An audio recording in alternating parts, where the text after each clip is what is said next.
fancy or just They're really going to do tall? mock cutting. Yeah, they're going to do Okay. mock cutting. Yeah, that's fantastic. Good for her. Yeah, that's good. That's good. Welcome to Suzanne Fuckin Whang's I'm Still Alive fundraiser. Thank you so much for coming. Hey, Brian Rasmussen, can I have more? I want to be able to see people. So just a little bit more light in the house.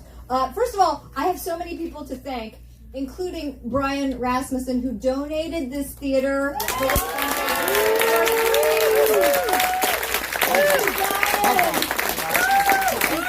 God. Also, people to thank, and if I have left your name off, sue me, I have cancer. So, Phoebe Carter. Yes. Oh my God. If you're lucky enough to have her as a friend and she offers to help you with something, just say yes. Yes, I want your help. Oh my God. Phoebe Carter. Jenny McNulty offered to live stream this on Facebook. It's so complicated, you guys. Oh my God. Randy Furman, who made these incredible platters of vegetables. Jen Wilson, who made they're organic vegan pastries. I didn't want to say that at first because people go, they suck, but they're really good. Dawn Medina, John Marie Ferraro, Nio Wallace, Denise George, Genevieve Joy, Carmel, Frith. Am I forgetting anybody who came early and helped? Thank you so much. I have the greatest friends in the world. Yay! Thank you to all the performers who you get to see tonight. Thank you to the Raffle Prize donors, Kyle Puccia, Lynn Stewart, Bill Berry, Scott Travis, Andrea Schroeder, Maria Del Bagno, and David Von Merlin. So I think what I'm going to do is sort of do the raffle prizes sort of scattered throughout the night. Does everybody have at least one raffle ticket? Yeah. Okay, good. Now the spirit of this, even though I said performers, is if you came to my other fundraiser or if you've ever been to a creativity jam at my house, the spirit of this is that people are just getting up and authentically sharing some sort of creative expression, and it's from their heart. And this is a judgment-free zone. This isn't about that was good or that was bad or that was right or that was wrong. It's just about, I want you to just flow, anybody who's up here, the love that they are bringing to this for free. That's what they're donating to me. And so treat people when they're up here the way you would want to be treated when you're up here doing your thing. And sometimes people, it's a work in progress. Don't think of it as some performance polished thing, right? Just take your judgments and lift them up and leave them in the parking lot, okay? And feel free to pick them up when you leave, but I suggest that you don't. Because truly, we are all one. We are all interconnected on a quantum level. So whatever you're doing to someone else, you're actually doing to yourself. So just don't do that. Yeah. Okay. Yeah. If you've never met me before, you're like, what is this woman's deal? So I've had breast cancer on and off for 13 years. Because like most Asians, I'm an overachiever. Yes, I just can't get enough of this shit. Anyway, at my last fundraiser, I had a tumor about this big protruding from my chest. It looked like a third tit. It was fused to my sternum bone. It's inoperable. I decided instead of hiding it to wear something low cut, and I put googly eyes and lashes and lips on it, and I named it Felicia, so that everyone could say, bye Felicia, at the same time, right? And I thought for sure that was going to work, and it didn't. She just got fatter. So this time I'm not giving her the satisfaction of, making her look pretty and showing her off to you. And as Felicia gets bigger, I'm shrinking. I usually weigh 105 pounds, and now I weigh 75. It's like I'm in one of those detention camps. Oh, too soon? So, Jeff and I have this joke that, if someone runs into him and says, how's Suzanne, is she okay? Did she die? No, she didn't die. She just disappeared. She's just vanishing. Like, we think that one day he's going to wake up and look next to him, and they'll just be like my pajama top there. She's just gone. By the way, I've always been thin, 105 like my whole life. That's thin. To the point where in college, my one of my roommates used to say, "Do you have to run around the shower to get wet?" Now I actually do. Anyway, I'm wearing something right now that you can't. You can only tell. So here's the thing. It used to be this big. Now it goes from one nipple to the other nipple. It's gigantic. See this? Yep. This is what I get for always wishing to have bigger tits when I was younger. And this is not what I meant. And it's not just one. It's like a mono tit. It's just like, whoa, right? So, in fact, I think I'm going to raffle this off. Yeah! I wish I could. Okay, so throughout this journey, the first 5 years that I had cancer, I didn't tell anybody because I was ashamed and I felt embarrassed and like I was a failure at health or something. And, like if I got a 99 on a test, my mother would say, "Oh, my no, who got 100?" And so I just always felt like I had to be perfect, So it's like you get an F in health.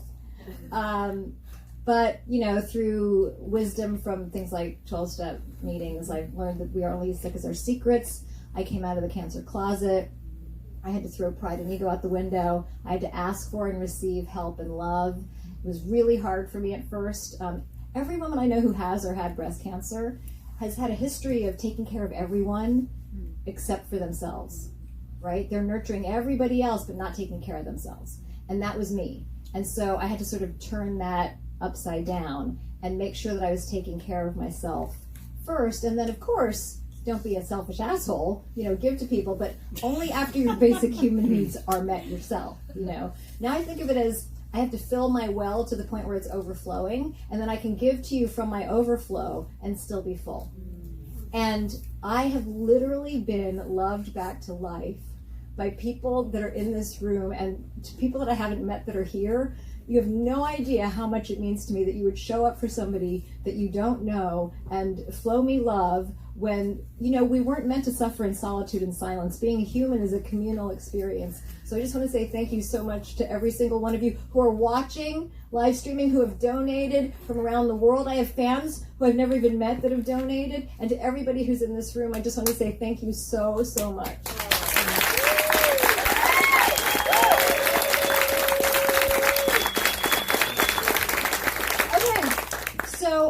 We've got so many performers. It's going to be like the fucking Jerry Lewis telethon. It's going to go on and on and on. I hope you can stay. We're going to raffle things off as we go because I don't want to do everything at the end in case some of you need to leave. But the first person I'm going to bring up,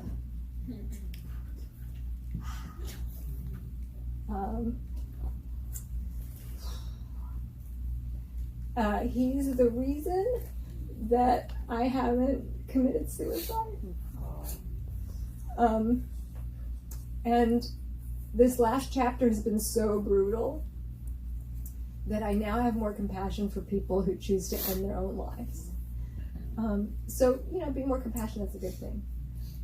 But he has so much love for me and such a ridiculously awesome, irreverent sense of humor and such an irrepressible desire for me to stay on the planet.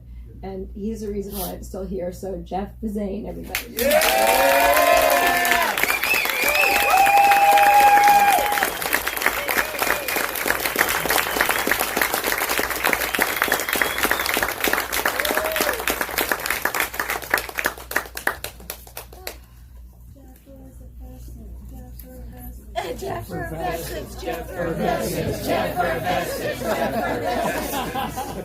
It's a real word. It's a real word. It is. It's officially. I don't know how many saw the post.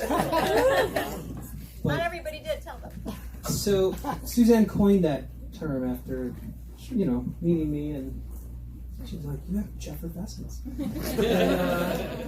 She surprised me and got that.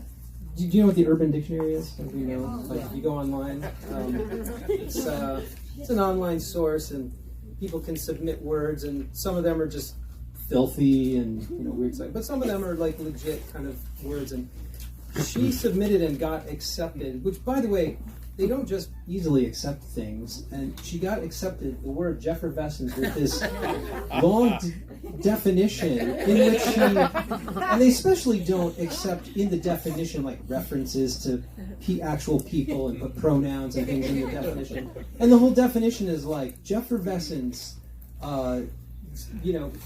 something that one named Jeff has when he is sparkling with charisma, exuding joy, and beaming light. First coined by Suzanne Wong, host of #1 show on HGTV's House Hunters. Watching Jeff Vizane perform with Gary Sinise's Lieutenant Dan Band. That's all in the description. Like, Type it in, urbandictionary.com. Anyway, sorry.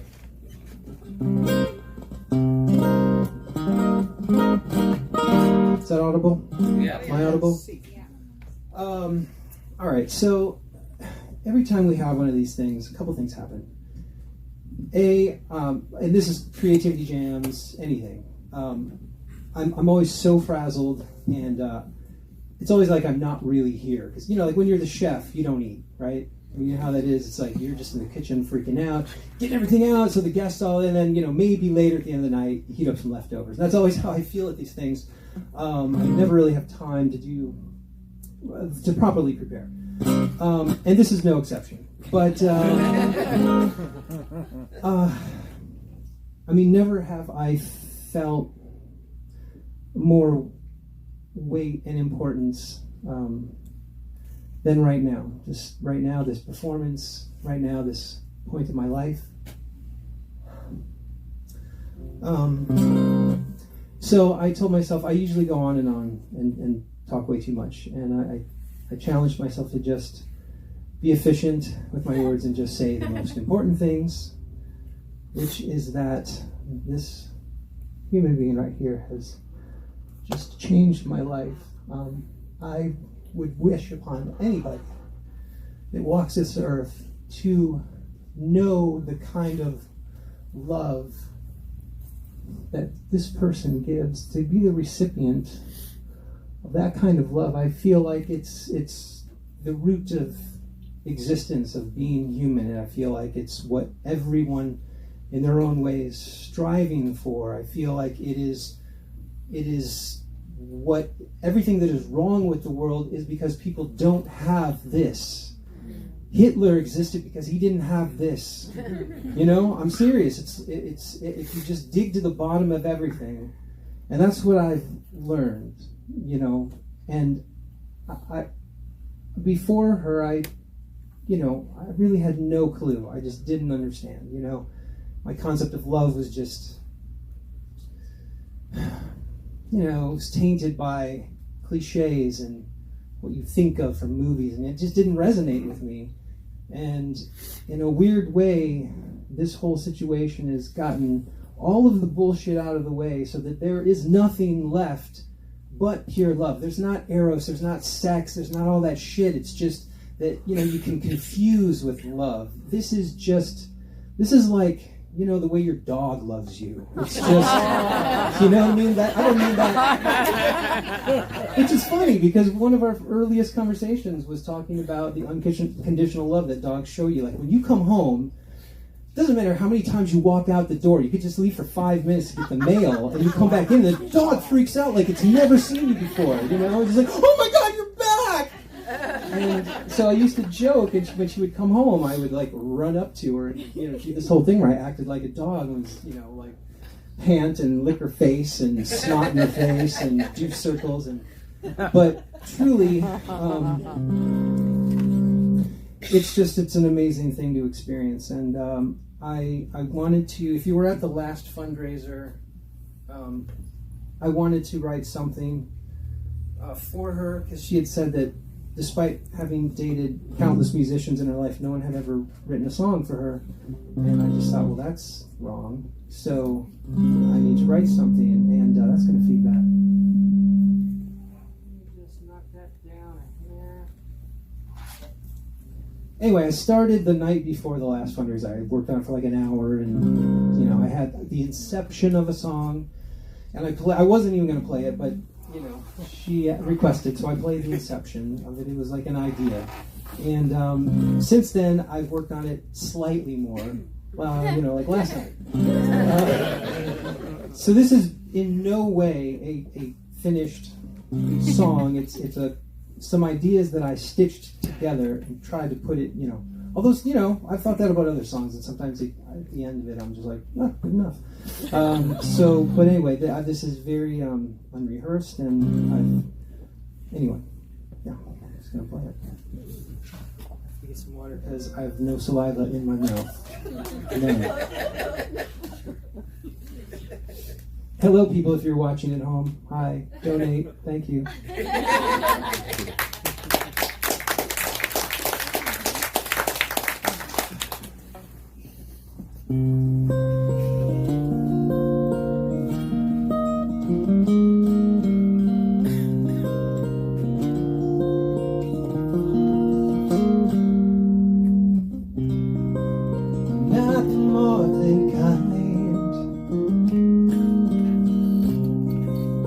Don't believe in fairy tales. From what I've seen of life, it doesn't seem what's fair prevails. And I don't know much, especially about love, but I know enough that it's not something you can plan. This world is tough. There's so many without love. Maybe it's luck, and that's the way this all began. Here we are, Suzanne. Here we are, Suzanne.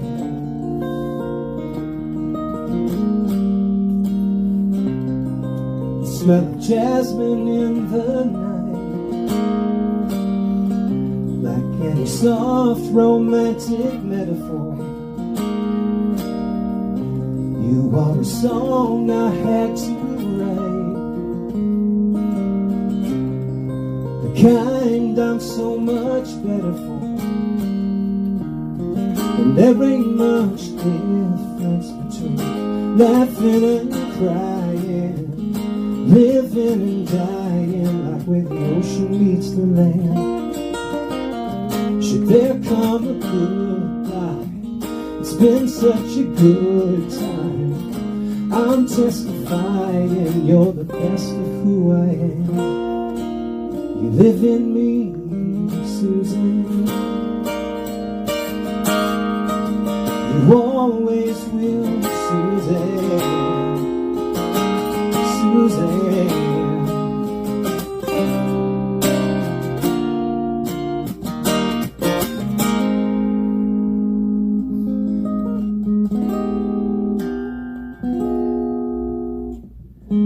Come look quick, there's a full moon rising.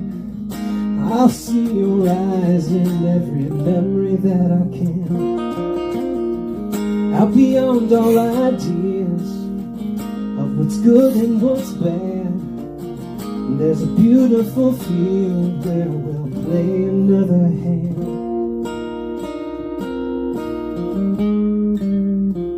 Meet you there, Suzanne. I love you still, Suzanne.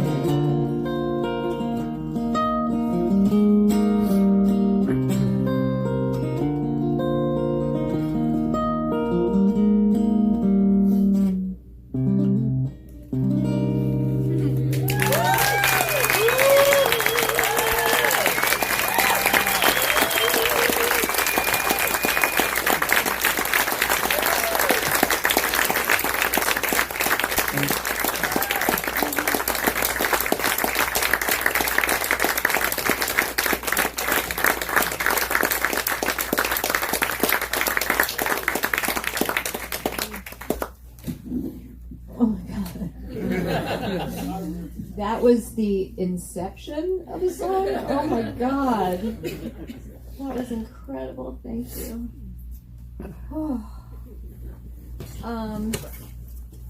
Yeah, so that just happened. Go home. Okay, so I think you're introducing the next person, right, Jeff? Oh. Yes? Yes. Stall for 1 second. Okay, why don't we do a raffle prize?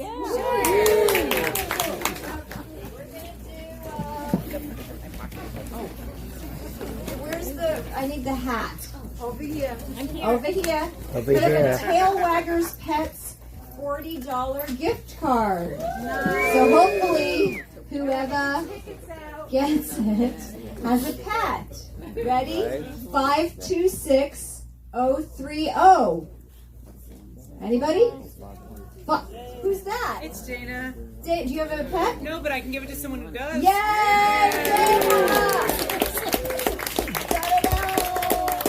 Who has a pet? Yeah. Thank you. Thank you. Nice. Have a great day. Oh, wow. Are you ready, Jefferson? That was fabulous. This is a good seat to Are be you in. ready? Yes. Yes. Okay. I have 2 dogs, actually. I'm a German Shepherd Poodle mixture. It's 85 pounds, weighs more than Suzanne. I used to have a shepherd. So, I would like to introduce to you, into the stage, one of Suzanne's longtime friends, a performance artist, and now elected official of Koreatown, Kristina Wong.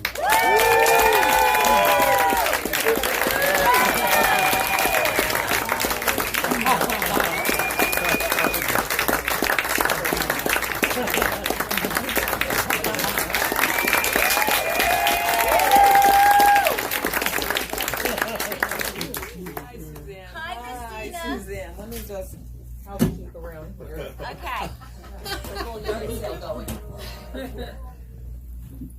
Hello, everybody. Hello. Hello. Friends, my name is Kristina Wong, and a few months ago I was a performance artist who had created this performative show that was also a campaign for public office. But now I stand in front of you, an actual elected official. That's right. Kristina Wong is not just for public office. Kristina Wong is public office. That's right. With zero experience in politics, I was able to become an elected official. I may have never grabbed anyone's genitals without their permission. I may not be able to get us into war with Iran or a dead senator war hero or with windmills. I may have never paid off a porn star. In fact, I may have never paid for porn, unlike some idiots, Trump, who have no idea where you can get it for free. Pornhub. Porn. You just 88 gals, Stuffer DP, Analyze, Triple X Bunker, and Big, Pussy Porn, Stuffer DP. Hey, I'm sending all my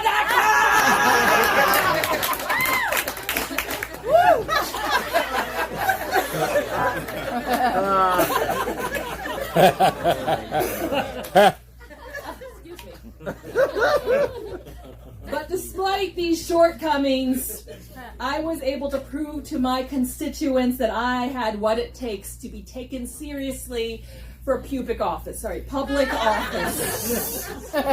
It is my extreme honor to have been chosen by the American people, more specifically the 71 voters, not including the voter cast for myself, of Sub-District 5, Koreatown, to represent them as their elected representative of the Wilshire Center, Koreatown Community Neighborhood Council.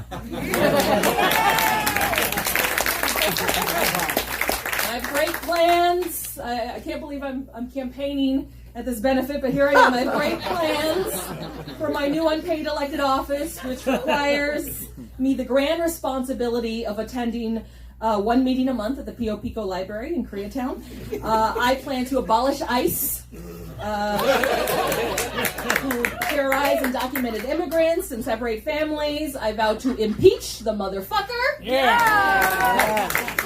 And I will castrate all serial rapists and feed them their own deep-fried penis. I'll have to work on that. Some of the serial rapists in the audience.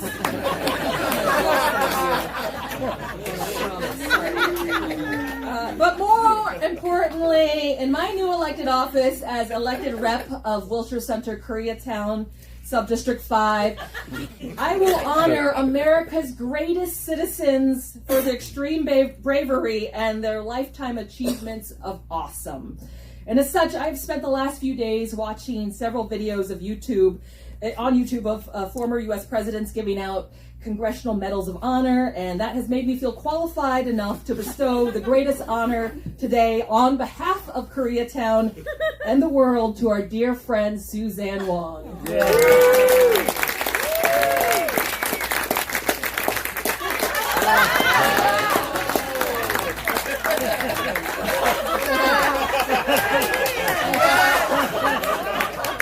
Suzanne, I will read you this proclamation. For your extreme bravery in literally fighting not just the cancer of this planet, but inside your body, fisting it and making it your bitch. Yeah. For your ability to make others laugh and lead us to laugh with joy in the face of it all. For your ability to make us love you so fucking much. For being my personal hero, my friend, my inspiration, and my sister. I, Kristina Wong, declare in my unauthorized capacity as elected representative of Wilshire Center, Koreatown, Subdistrict 5, Neighborhood Council, that Suzanne Wong is by far the biggest badass to walk this earth. Yeah.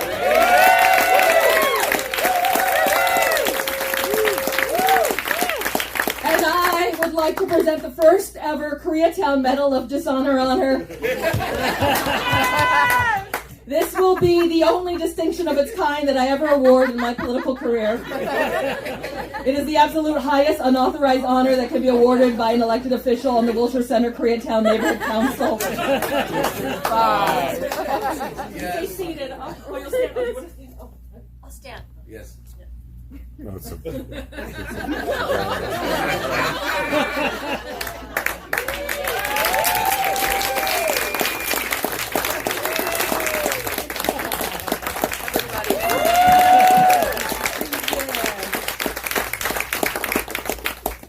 And as for Felicia, that pestilence which haunts us all, I declare in my unauthorized capacity as elected representative of Wilshire Center, Koreatown, Subdistrict 5 Neighborhood Council, that Felicia be extradited from both your body and the United States and the planet immediately. Yes. May Felicia be deported as soon as possible to the worst place imaginable. The gas station bathroom at the 76th station in Avenal, California, off the 5. But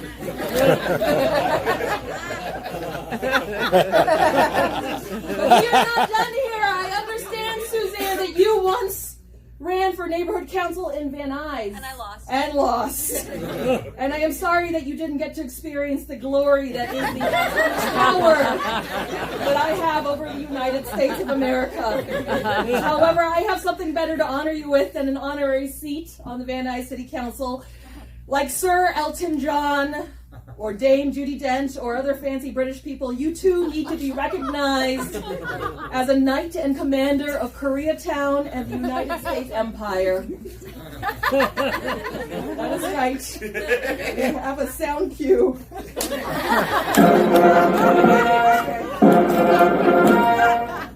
Suzanne, you are absolutely royal.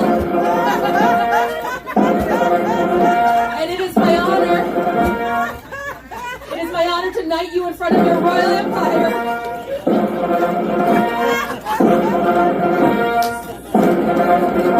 With this royal Koreatown sword. It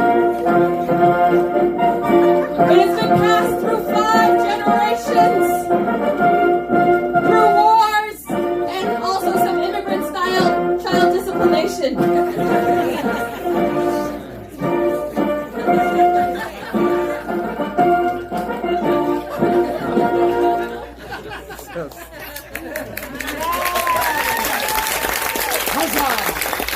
It is my honor as elected representative of Wilshire Center, Koreatown Subdistrict 5 Neighborhood Council to introduce you all to the new Commander-in-Chief of Koreatown and the American Empire, the newly knighted Dame Suzanne Wong.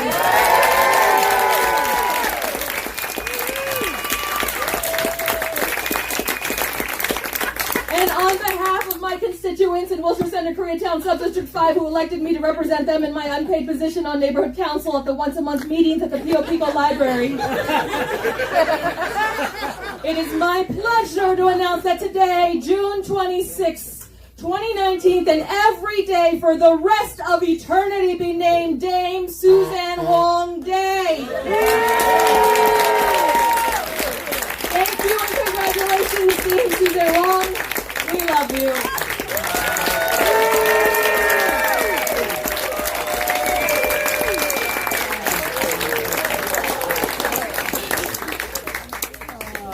Oh my God, Kristina Wong, everyone. Oh my God. Anyway, is this a vagina? Yes.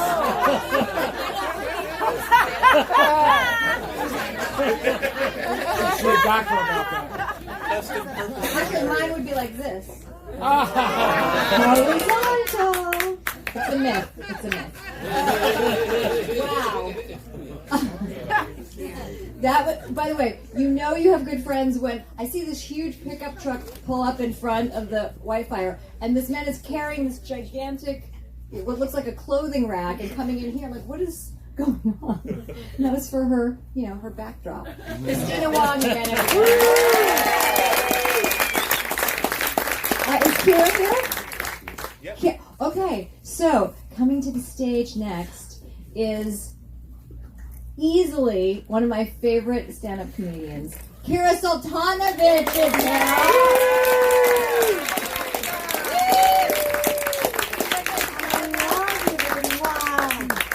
Hello. I've been to a lot of Korean spas, and it's not a myth.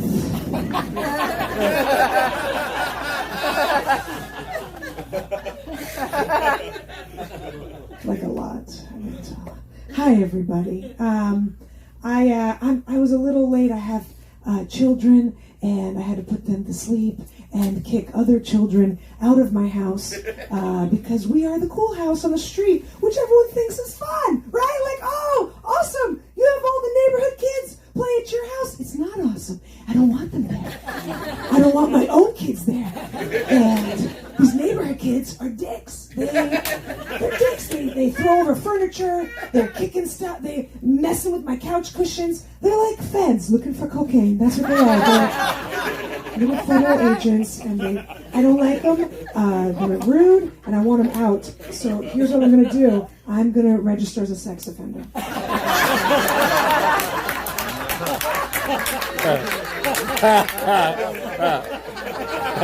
They can't come over anymore. I think it's genius. Oh, sorry, Jeffrey. Get the fuck out. Get out. Get out. Get out before I touch you. Come on, get out. I will do it. Get my paperwork. I'll do it. I am not a singer. Let's just start with that. I just wrote a little thing. It's really little, tiny, minuscule, but it's to the tone of Mr. Sandman, right? You guys know that? Yeah. So when I say your name, just go, yes. Okay? Feel free to start me off. Bum bum bum bum bum bum bum bum bum bum bum bum bum. Bum bum bum bum bum bum bum bum bum bum bum bum bum. Dear Suzanne. That was great. Hold on, let me do it again. That was really good. Sorry, it threw me off. It was better than I thought. I didn't think it was going to be that good. I thought she was going to be like, what do I do? I don't know. Chicks, am I right? Anyways, all right, ready? Dear Suzanne, you have a great sense of humor. You laugh at your third titty, Felicia the tumor. You're still so bubbly, it's such a painful topic. But the good news is you could be a prop comic. All right, one more stanza. Dear Suzanne, Yes. Let's raise lots of money. You're just too great and sweet and cute and so funny. It's my pleasure to do this pro bono, because I want to see you back in that kimono. Do you guys remember? Dear Suzanne, we love you. That's copyrighted in case anyone wants to. I'm gonna. I guess I'm done. I've never had a physical version of delight. We love you, Suzanne. We love you. Come on, there's lots of people. We want to make everyone in the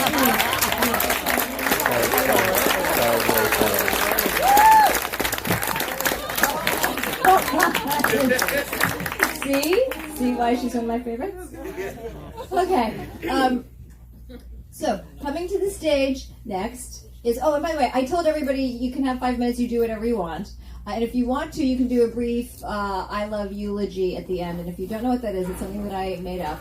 Because every time I would go to a funeral or memorial service, and they'd be giving these great eulogies, I'd wonder if that person ever said those things to the person who's in the casket before they died.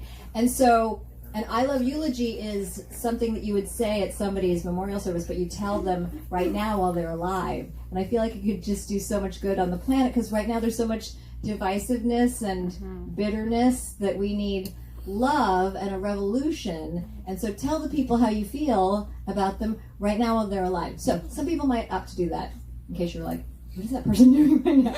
Okay, so next coming to the stage is somebody that I first met watching a competition, a singing competition called, what's it called, Fame? It was Fame at Fuel. Fame at Fuel, and he was my favorite, David Haverty.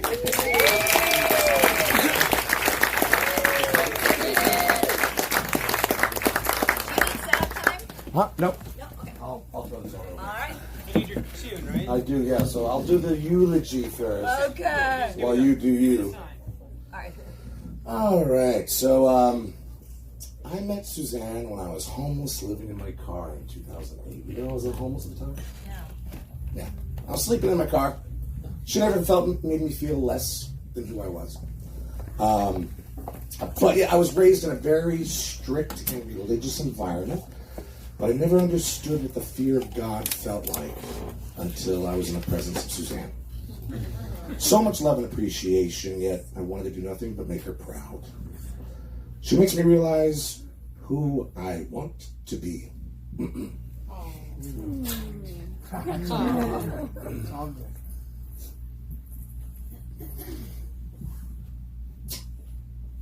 Every moment I'm in her presence, she makes me want to live and create and be the best self that I am. Which is usually why I'm too scared to put myself out there. But tonight, this is for you.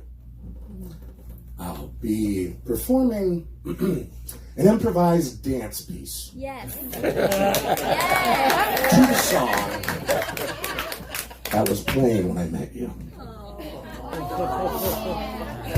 Woo!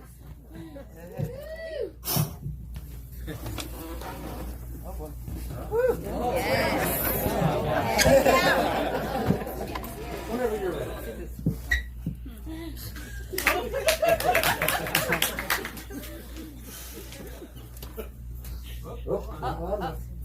That would help if I my fault.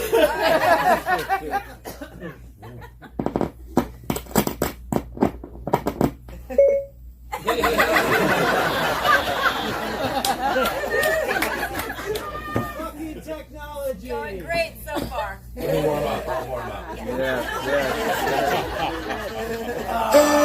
Come shake your body, baby, do that phone bang. You can't control yourself any longer. Come shake your body, baby, do that phone bang. You can't control yourself any longer.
Let your body move.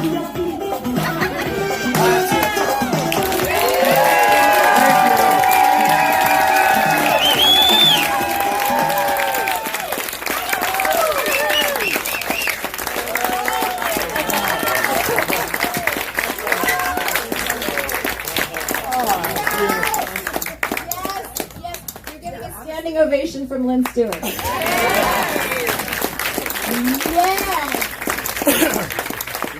Hell yeah.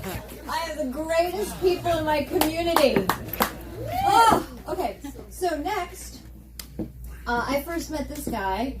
I think it was at Story Salon, where people get together once a week on Wednesday nights and tell true stories and share them from their heart. And this particular guy really stayed with me and struck me. I love his stories. His name is Ty Vance.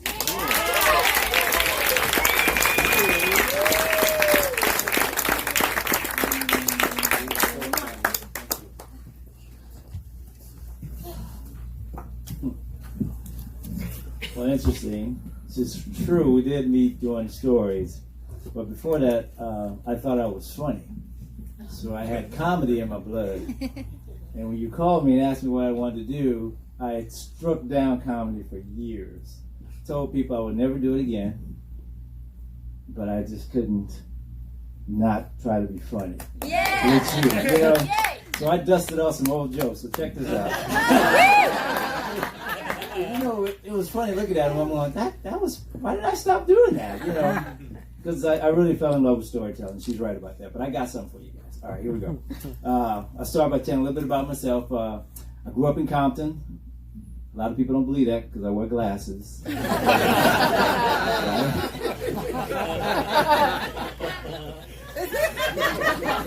I was in the game for like 2 days. Yeah, everything worked out until I messed around and conjugated a verb. Guys, they turned on me, man. They turned on me. Guys were like, hey, man, you sound different. I'm like, what you mean I sound different? Man, you say things like please and thank you. What? And you apologize a lot. Oh, man, I'm sorry.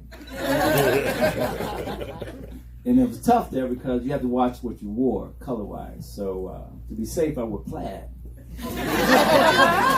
Bell bottoms. And thought I had it all covered, so I got jumped by a gang of golfers.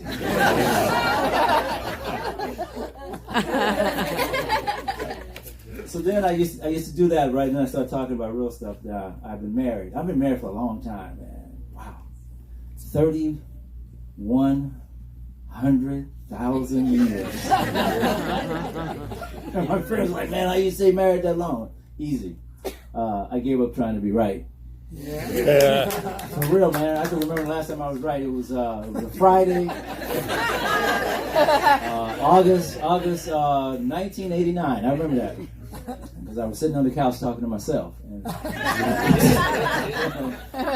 and so I got 3 daughters total, and no sons.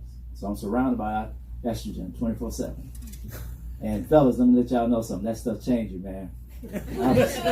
I'm a different dude. I'm more sensitive now. You know, I cry for no reason, to be honest with you. I saw a dude get in the car. I just started crying. It's the way he opened the door. Something about it.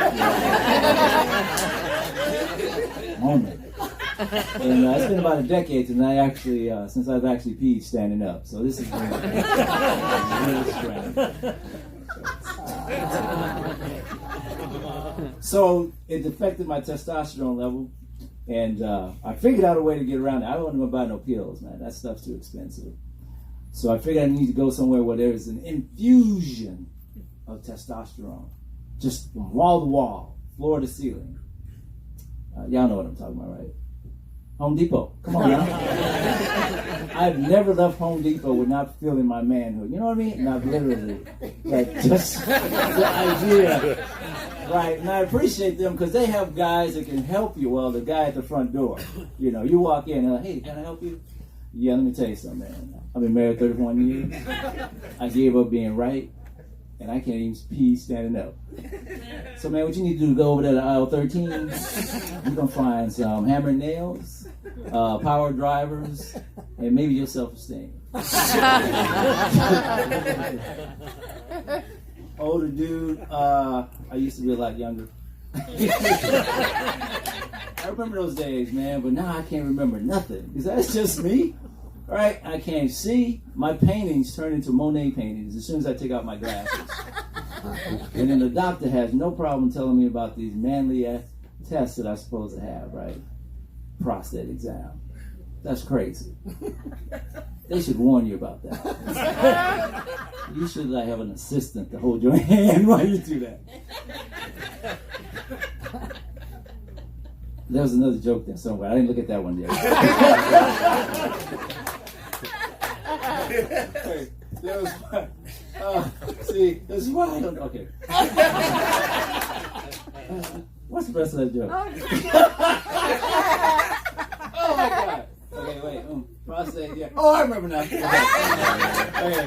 So I like the way this is that. This is just like it was at the place. You know, we just make up stuff. All right, here we go. So yeah, he had to convince me because I wasn't having it right. And he's like, hey, you need to take this test. I'm like, no, I don't. So no, you really do. I said, no, I really don't. So we'll see. 1 out of 4 American men have a problem with their prostates. So what you're telling me is not to hang out with more than 2 other guys. That was a math one. I was wondering. So the whole idea is when I went to Home Depot and I went to aisle 13, there was a whole line of dudes standing there trying to find themselves. And I don't mean it the way it sounded. But the cool thing about it, they were all in groups of 3s. I'm going to go back to stereotyping. Thank you.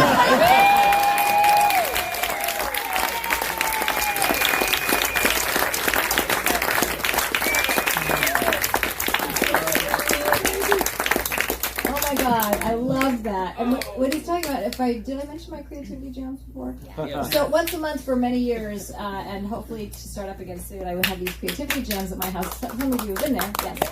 And you get to do whatever you want. So some people have salons at their houses where, everybody does stand-up or everybody does music or everybody does poetry. But this is where you can do anything you want. So you can get up and do a monologue or do a scene or sing a song or do a magic trick or do an interpretive dance or whatever you want to do. And it can be a work in progress, and you can call an audible and change what you were going to do based on what happened right before you, and you can just speak your truth. It's an incredible, judgment-free, safe space to just let your freak flag fly. It's awesome. Okay, so if you get invited, you should come. Next, I'm going to bring to the stage somebody that I think the perfect adjective for her is delightful. Lynn Stewart. Yay!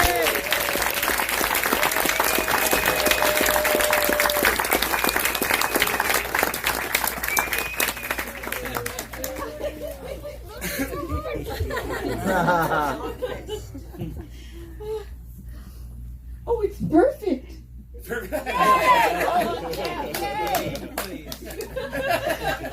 Hi, everybody. I'm Lynn Stewart, and I'm like, oh,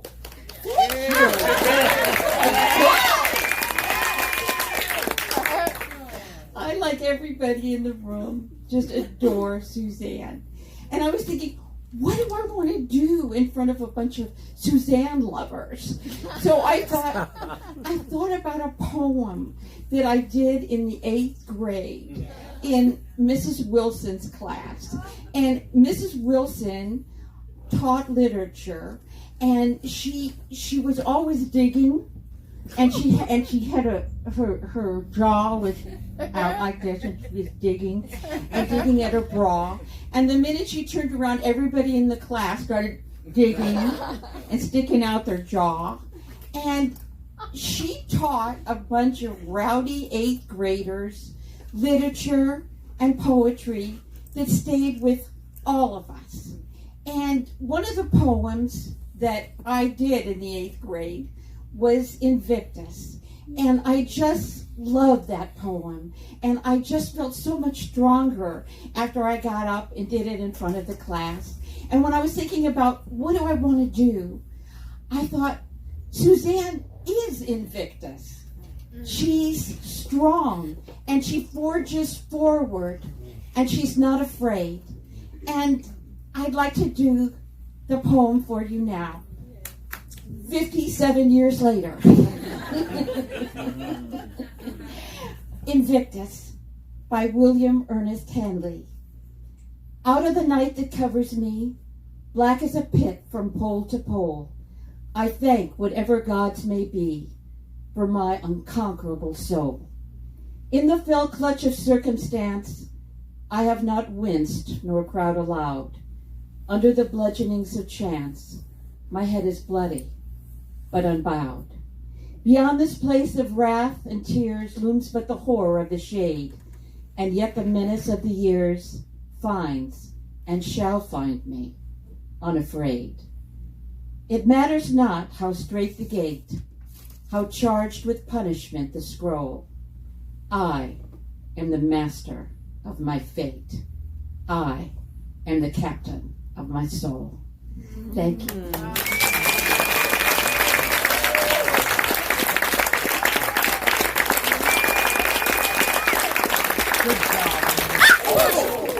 Whoops.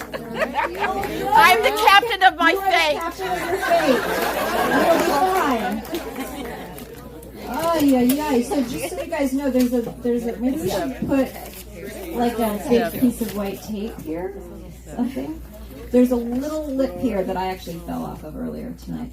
Are you okay, Lynn? I think so. Okay. It's my long leg, but I got another one.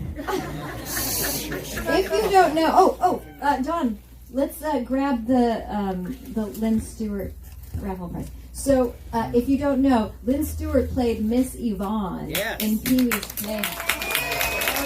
And we are raffling up. She forgot to bring it, but she has a Miss Yvonne doll and an autographed headshot. Tell me what is this? There's going to be an autographed headshot from Pee-wee's Playhouse and one from It's Always Sunny in Philadelphia. Because she played Charlie's mom in that as well. Okay. So ready? Drum roll, please. Check your raffle ticket. 526071. Who dat? All right. Is that Gary?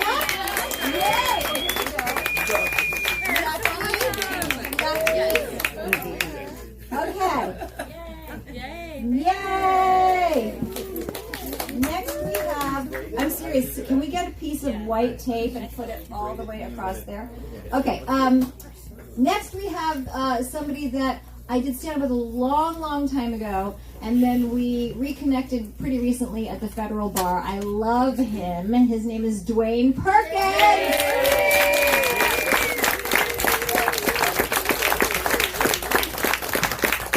And don't you have a new special out? I do, yeah. Yeah. Well, not that new, but yeah, this. Yeah. Hey, you guys. Good to be here. I'll say Suzanne is my hero because she's the only non-black person who I've seen say the N-word in a room full of black people, and they cracked up laughing. So, yeah. So if anybody has that desire, and you want to say the N-word and not get in trouble, at your service. Exactly, I'm at your service.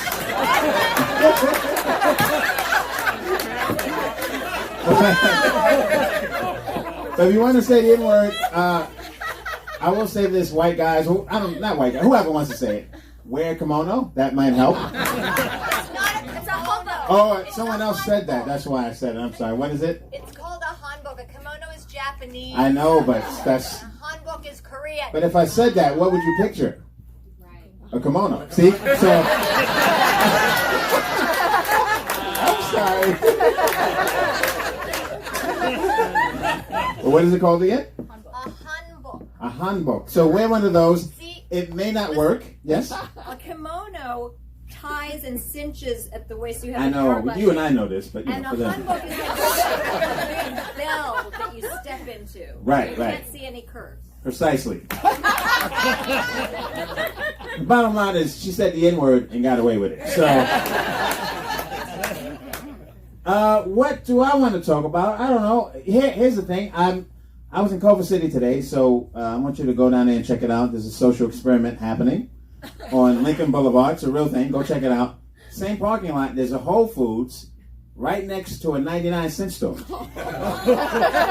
It's trippy. It's because it's like the 1% shopping with the 99%.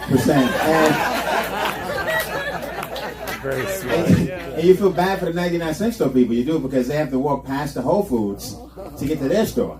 And every now and then they walk in by mistake. You see them. They walk to the Whole Foods by mistake.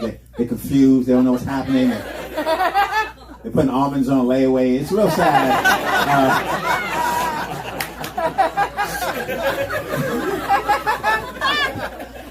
Now, I go to both, okay? But when I'm in the 99-cent store, I'm proud to be there. I don't wear a hat. I'm there. I own it. Right? And I hate when I'm in the 99-cent store and the guy ahead of me tries to make me feel bad. Like, you look over, he's got bleach, sponges, some Ajax. I get his message. Yeah, his little stuff. What he's saying is, well, I just get my cleaning products from here. I mean, I shop here, but I don't shop here. Screw you, dude, because I'm getting my groceries, is what I'm doing. And if you're the man, if you got it like that, then go to Whole Foods and get your bleach. If you're the man, right? Go get some cage-free bleach. Like, if you're about that life, get some farm-raised Ajax. Don't bring your $4 attitude to the 99-cent store. Once you walk into the dollar store, you're one of us, okay? Stop smoking that pipe. You're here now. And, take off the scarf. And you're in the dollar store. Why wouldn't you have fun? You're in the dollar store. Get in the game. Everything's $1. Right? Go get some grapes that are going to go bad in an hour. Get them. Get the grapes. You can buy Tiki Barber's book. You know what I mean?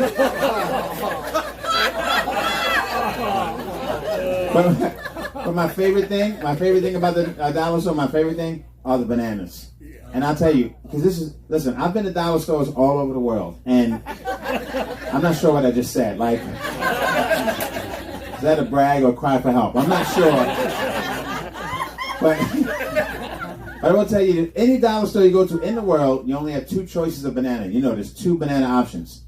Dark green or black. Like, these are your 2 banana choices.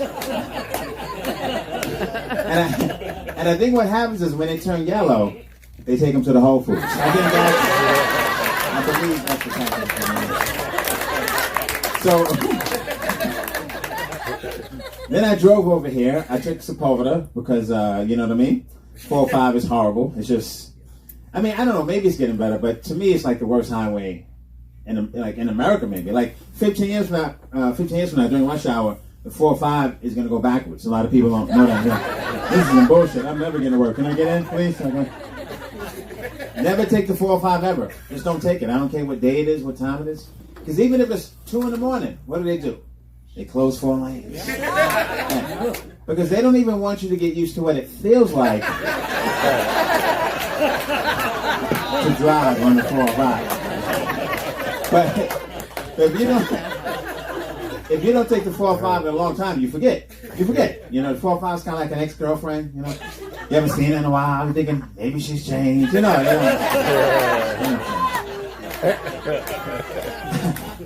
What I think is on every on-ramp, what I propose is we need a highway bouncer on every on-ramp.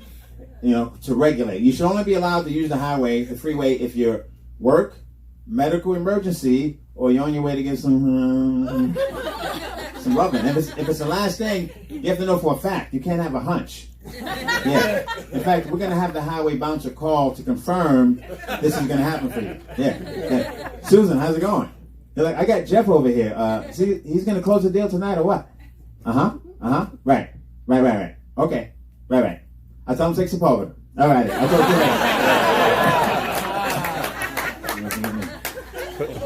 you. So I do have a special. It was on Netflix, now it's on Stars. The great thing about the world we live in is that you can go straight to the people.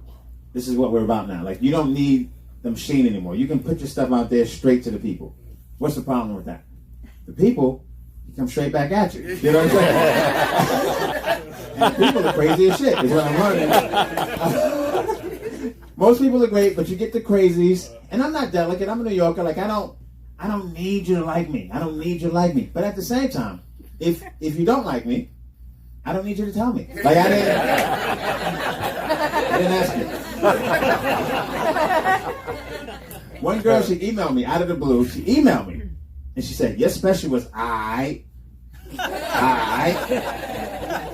If you're not black, that's like an A, 20 I's, GHT. Okay, that means all right. That's black for all right. And she's entitled to her opinion. I don't mind. My question is, how did I jump to the top of your things to do list? Is what I don't really understand. You're very busy. You got stuff to do. How does email a stranger? And this is only acceptable online. Like in real life, you'd be a crazy person to give a perfect stranger feedback they didn't ask you for. Can you imagine this? Like you're on the bus, just chilling.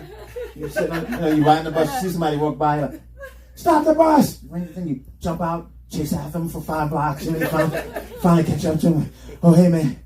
Oh, my God. Oh, shit. Whew. I'm chasing for like 5 blocks. Oh, my God. Well, what happened? Did I drop my wallet? No.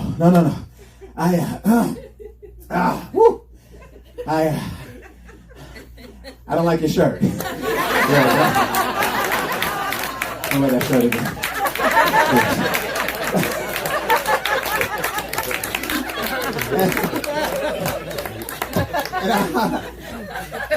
This is my last thing. I'll say this. I like being a performer, but I'm doing this in the wrong era. All of us, we're stuck.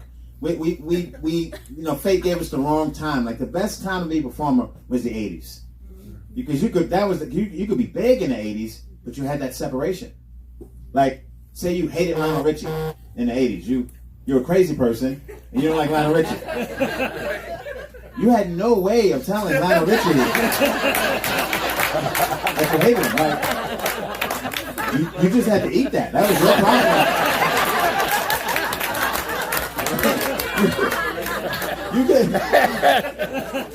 You couldn't just call Lionel Richie and be like, hello. Like that was not. In fact, the only way you could tell Lionel Richie that you didn't like him in the 80s, you had to buy a ticket to a Lionel Richie show, right? And a good ticket, first 10 rows, so he could hear you scream, I hate you, right? You had to pay him to tell him. You had to spend good money, right? About good 80s money, about $26, right? You got $26. You got there early, you were stretching, you like, when he comes out, I'm going to scream, I hate you, Lionel Richie. He'll know, right? But Lionel came out, and he went right into some Commodore songs. You forgot he was with the Commodores. Yeah. You're like, well, some of the Commodore stuff is actually pretty good, though. I don't mind the Commodore stuff. I'll wait till after the Commodore stuff. Then I'll scream, I hate you, Lionel Richie. Then he did the song with Kenny Rogers. You're like, I like that one, too. That one's not too bad. Then he did We're Out of the World. Like, that's right.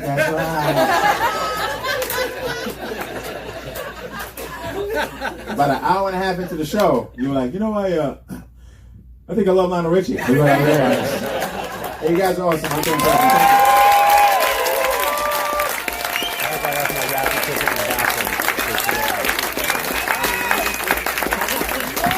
Great question. Okay. Steve Postel, are you leaving? You're going to go pee. All right. Then, instead of bringing you up, I'm going to bring... Wait. I just have to say something. It's been bothering me all night, and I'm self-conscious about it. And I just want to address it. I was so busy, and earlier today, I didn't even have time to put my shoes on because they have to lace up, and it takes like 3 minutes to do it, and I didn't have 3 minutes. And by the time I got here, I've been running around. My feet are just black now. They're too dirty to put them on. So there's a reason that I'm not wearing my shoes. So I just wanted to let you know. Thank you, John. I'm glad we are so relieved. It's honoring Jonathan. Okay, I want to bring some music to the stage. I believe I first met this incredibly talented person in Harriet Schock's songwriting class. Harriet Schock is here. You have to take her songwriting class. And his name is Gary Stockdale.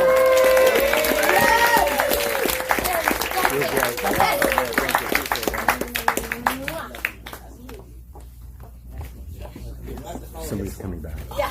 That's it. Do you need time to set up or are you good? No, I need to have time to write another song. I'm going to move this because my chest is much more interesting, and you want. So, hi. Hi. I saw that sign on a T-shirt that said "Hang in there," and I don't know if it's appropriate, but for some reason I was thinking of Suzanne, and I just put a big W on top of that. So whenever you want, you know what I mean? It's a visual joke. It's not an audio joke. But anyway, so she asked me to play this song, and I'll just play it. Oh no, I'm going to bring up my buddy, Scotty Redman.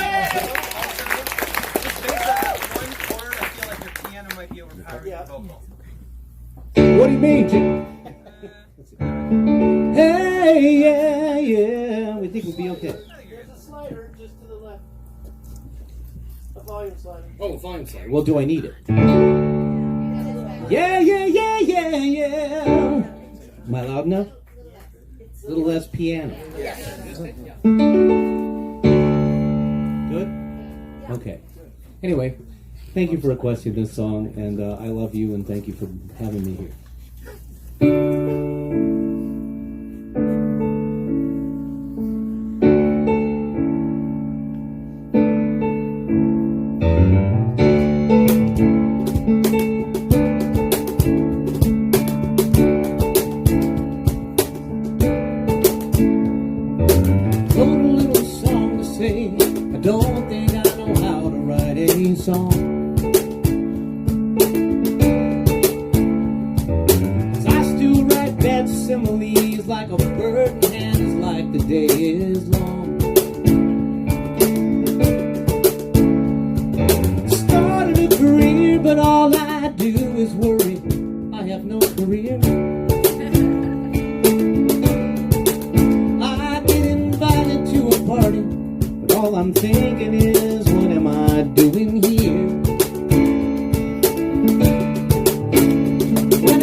Collecting all my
you. Suzanne, we love you.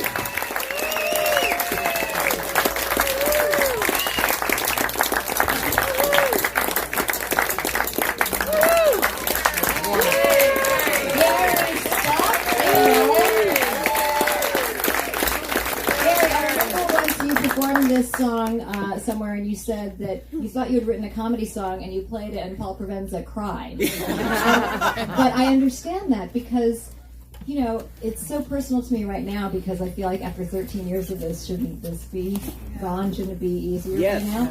But here's the thing, you know, diamonds are coal under pressure, right?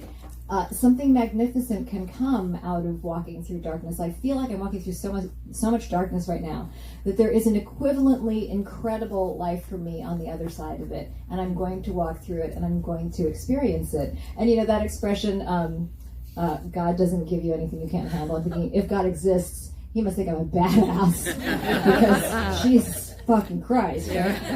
I'm sorry.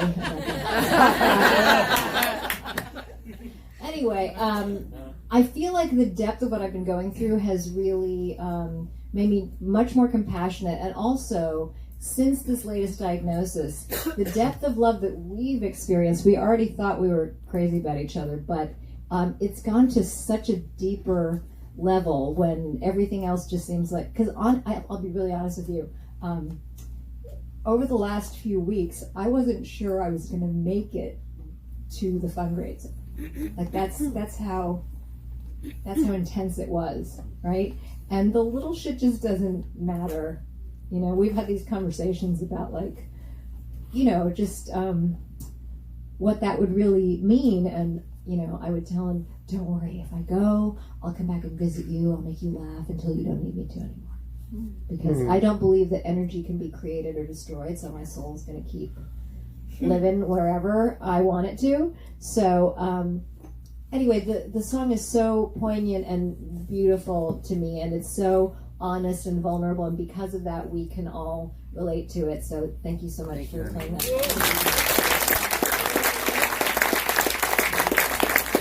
Say something. Is it about your feet? No.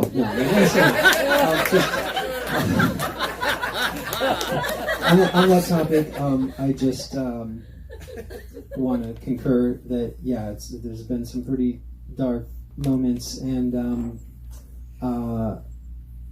you know, very realistic, and the beauty of our relationship is that, unlike the culture that I grew up in, this kind of small town Midwestern blue collar working class culture where nobody really talks about anything significant or important or uncomfortable, you know, we actually have these conversations, and it's been pretty dark. And last night was the first time, frankly, that I got this weird hit from the universe, that I was like, wow, I just got a weird instinct that I think you're going to turn this around, and which is fantastic. But the point is that you have set the bar so high for my life that you can't leave, because the vacuum that would be created is so immense. I just have nowhere to go. So, you know, so you just kind of... That's my boyfriend.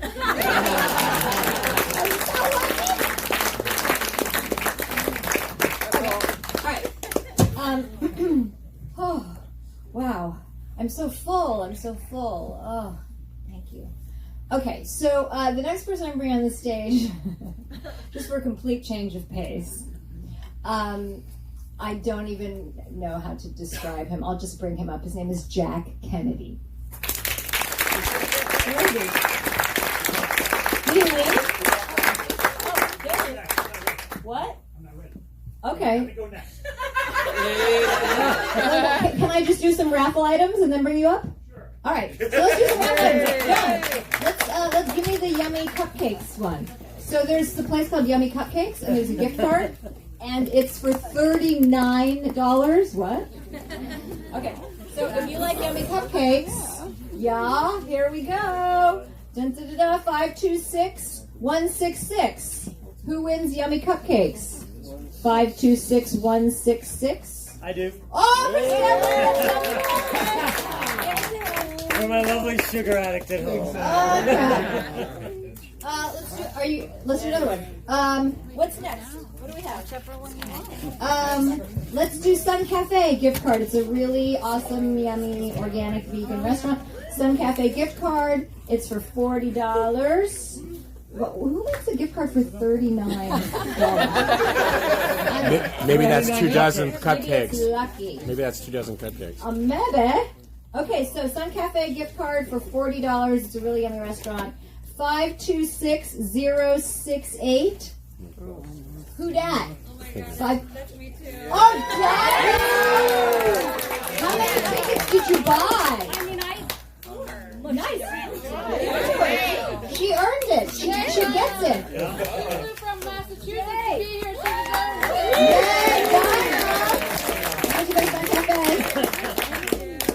Should I do another one, Jack? You're coming now? You're ejaculating? Breathing hard. Oh my God. Jack Kennedy.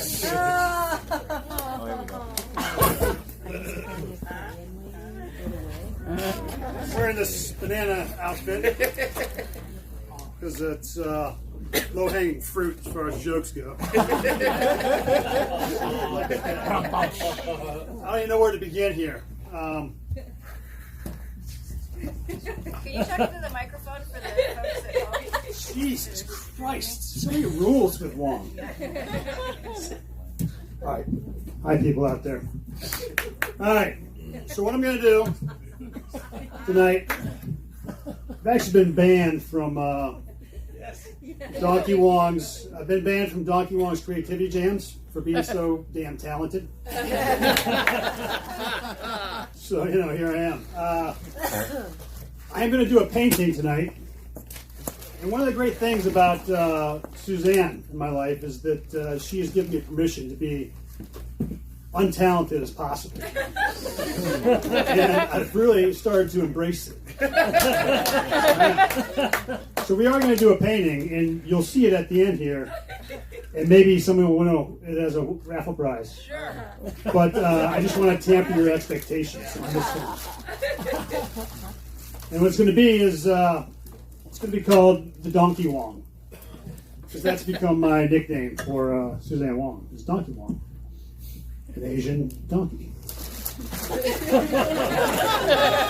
The hardest part is to ramble and kind of kill the time as I'm doing this shit. I always assumed it was because of the video game Donkey Kong, no? That's not why? Yeah, it is. Actually. Did you put that together by yourself? You figured that out? See, she's an Asian who goes to Yale. It's brilliant. We all know this, right? We all know this. I'll just give you a little history with me and the Donkey Wong here. Do I have to talk in this goddamn thing? Yes, just do it. Okay, fine. So me and the Donkey Wong were in class together many years ago, and she introduced me to, she's very positive. She introduced me to a book called Ask and It's Given. And I'm like, this woman's amazing. And I really started practicing it, and I got absolutely nothing out of it whatsoever.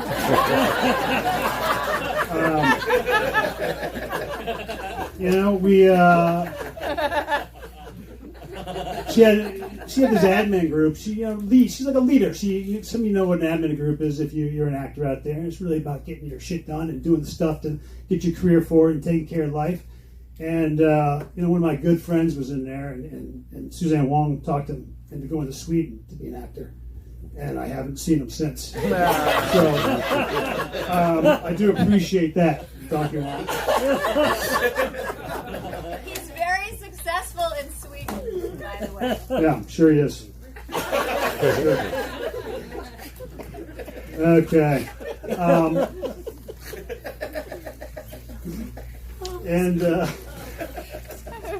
While I'm still setting up here, and we might have to bring the next person up and I'll just paint on stage.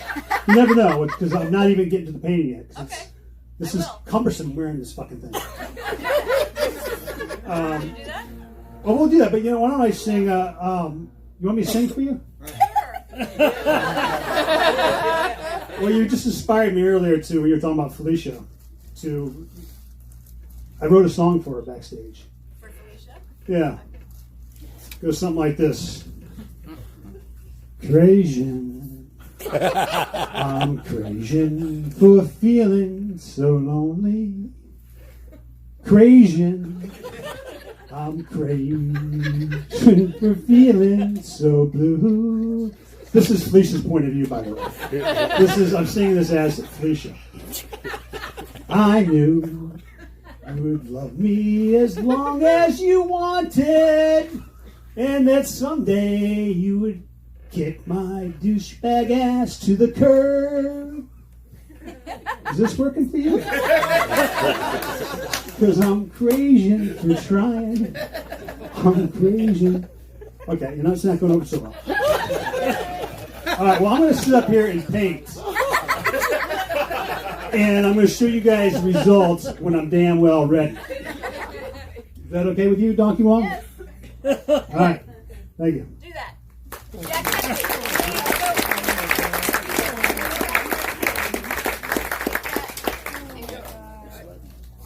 You got it?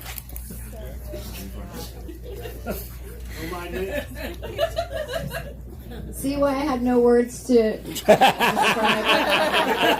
Jack up on stage.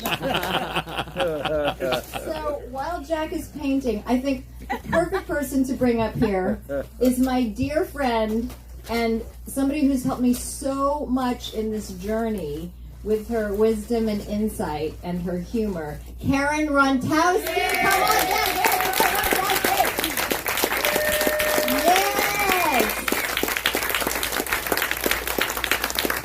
Karen is going to do this and not at all let Jack in a banana suit painting upstage her in any way. No! And I want that painting so that when people come to my apartment, I can just say, that was a man in a banana suit that painted that. And that's what I've always dreamed of saying since I was a little girl.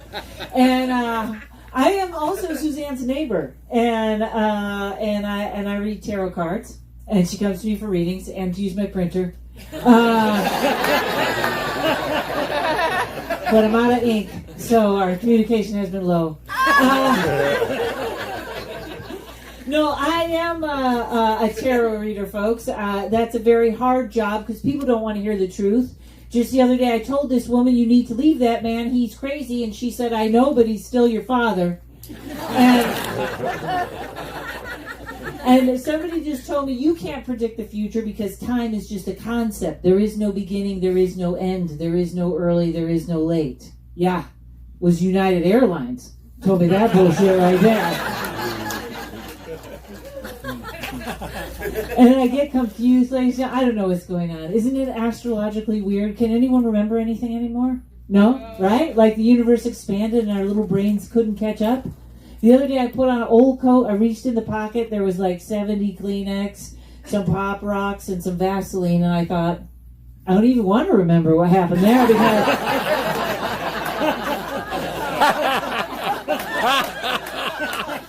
That probably didn't work in my favor.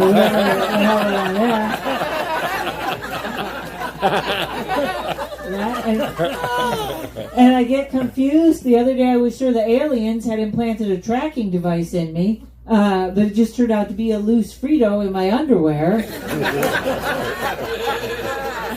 So now I have to figure out why the aliens are putting Fritos in my underwear.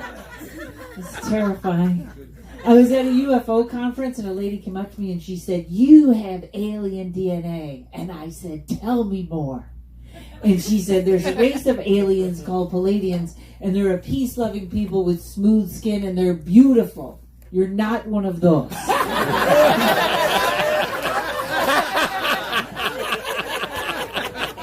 You're from Orion. They don't get along with anyone.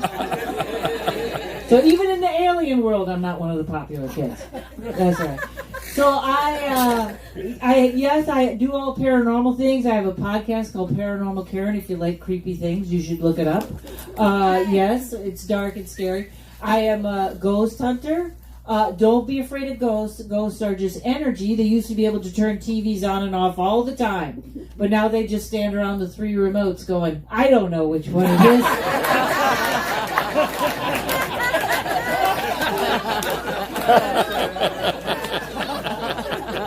And everywhere I go, people go, Karen, you gotta go to this hotel room. It's haunted by a woman that died in a wedding dress. Karen, you gotta go to the train station. It's haunted by a woman jumped in front of the train in a wedding dress. Karen, you gotta go to the store. It's haunted by a woman trying to buy a wedding dress. Ladies, do we need more reasons not to get married? Right? You know the phone call I never get? Karen, you gotta help us out. Our house is haunted by the ghost of a single woman that had a great career and no kids.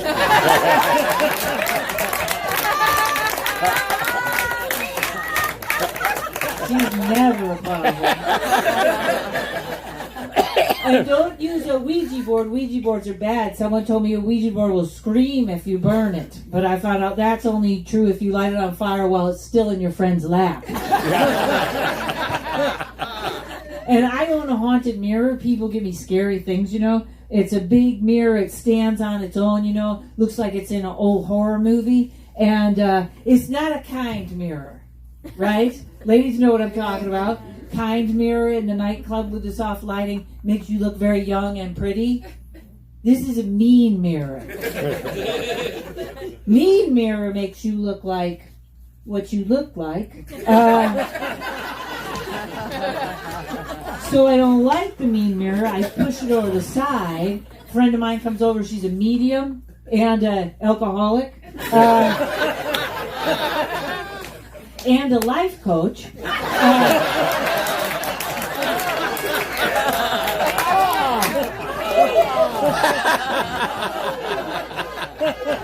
And she says, you know, there's a little boy looking at you from the other side of that mirror.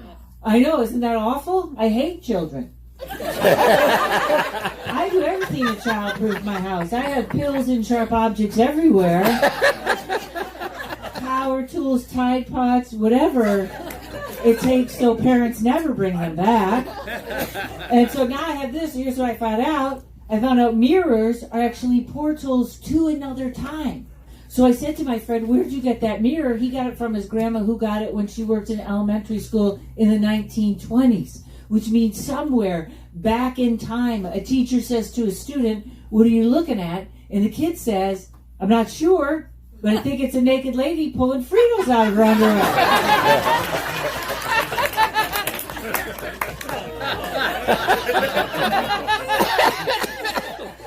And people come up to me all the time and they say, Karen, can you teach me how to ghost hunt?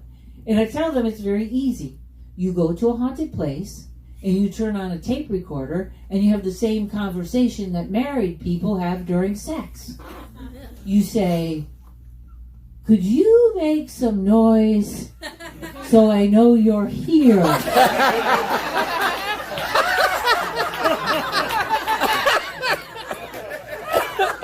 Do you feel anything? And a very cold presence has entered the room. Thank you very much, ladies.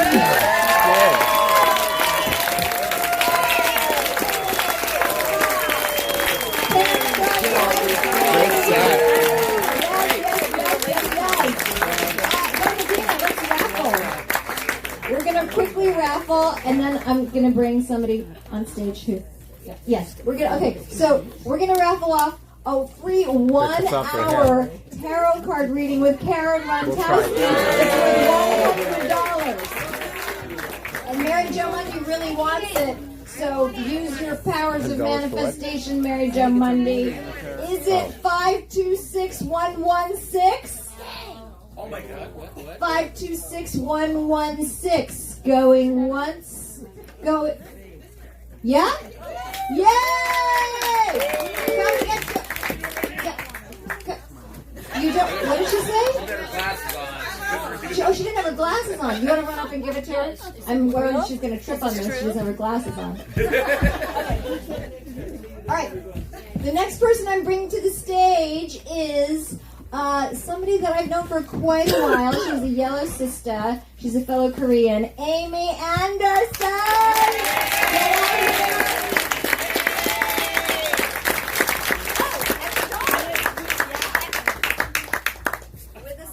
parents by her daughter. Yay! So, hi everybody. I'm Amy. Yeah, Suzanne and I have known each other for a long time, and it is a fucking handbook, alright? Kimono.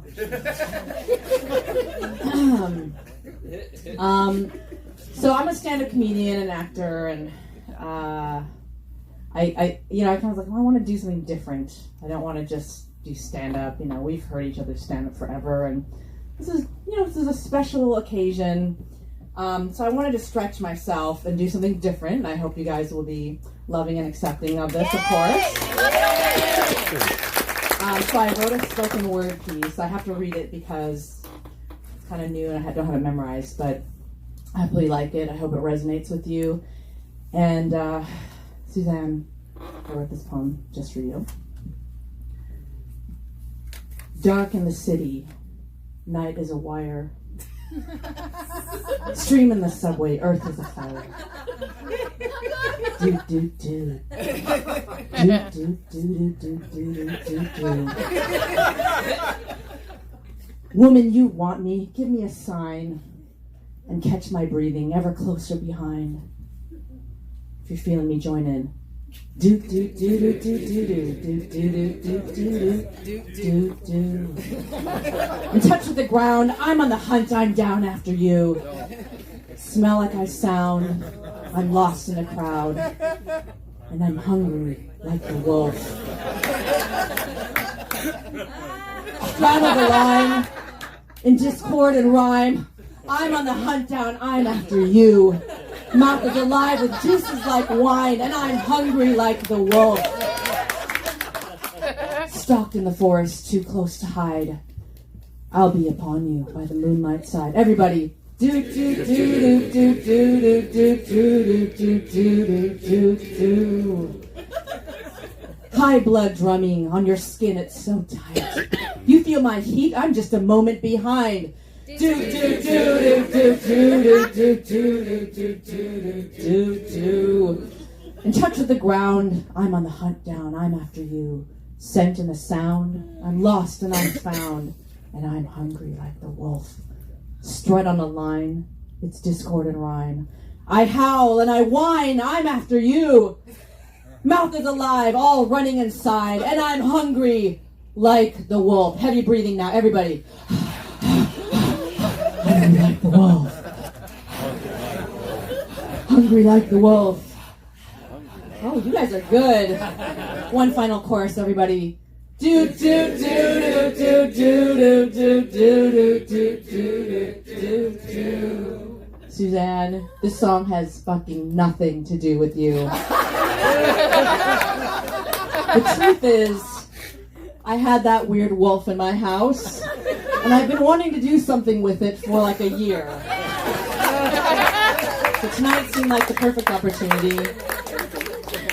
And also, he's new with the tags and everything. We're now going to donate this as part of the raffle, and one of you lucky bastards gets to take this wolf home with you. This is my daughter, Aubrey. Say hi, Aubrey.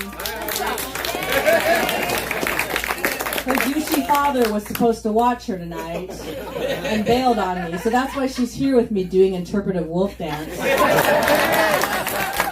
She didn't want to because she's a tween and everything is mortifyingly embarrassing at this point. But you did a good job. How do you feel? How do you feel about yourself? Okay. Are you going to kill me in my sleep tonight? Is it, oh, isn't that sweet? She's not going to kill me. Some of you may recognize my daughter. She's on a show. What's that show again? Oh, Modern Family. She's on a show. She's on a show called Modern Family, and this is how sweet she is. She, when we got here, like, I kind of sprung this on her right before we left the house. It's like, I'm not going to do comedy since you have to come with me. Like, why don't you get on stage with me? She's like, okay. And then she's like, oh, what are we going to do? And I said, I don't know. We're just going to do like a weird like performance art piece or something. And then she kind of freaked out when she got here because she saw guitars and a keyboard and a microphone. And she literally said to me, she said, Mom, there's like real artists here. That made me feel really special. busting my ass for 23 years as an artist to feed her. And now she makes like 1,000 times more money than me. But she did say to me, and I'm not making this shit up, she went, do I have to do it? I said, just come on, it'll be fun. I said, this is a really supportive, loving environment, and people are all doing all kinds of goofy stuff. You'll see. Some are being serious, and some are being... Look what happens Look at that shit behind you, yeah. But in a true Hollywood form of an actual working actor, she said, Mommy, can I just make a donation? So Aubrey is going to make a donation to you. And we are really honored that you invited me and subsequently her to be part of this tonight. And I love you, and I'm so glad that you're part of my life. Thank you.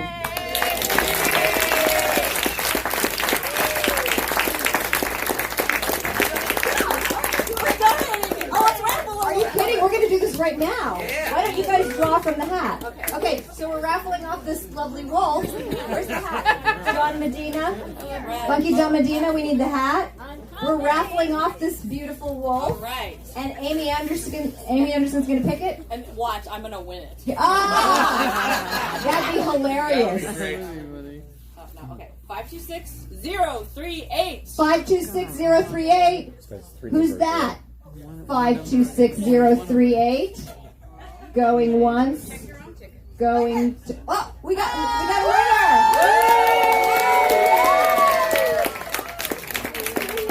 Is that it? That's it! You win the wolf! Okay, Jack, are you done with the painting? Or should we keep going? Don't pressure me. Oh my fucking God. Let's have some more music on the stage. One of the most talented musicians that I know, Steve Postel. Please come to the stage right now, Steve Postel. And Steve's performing with you, and his sister Suzanne.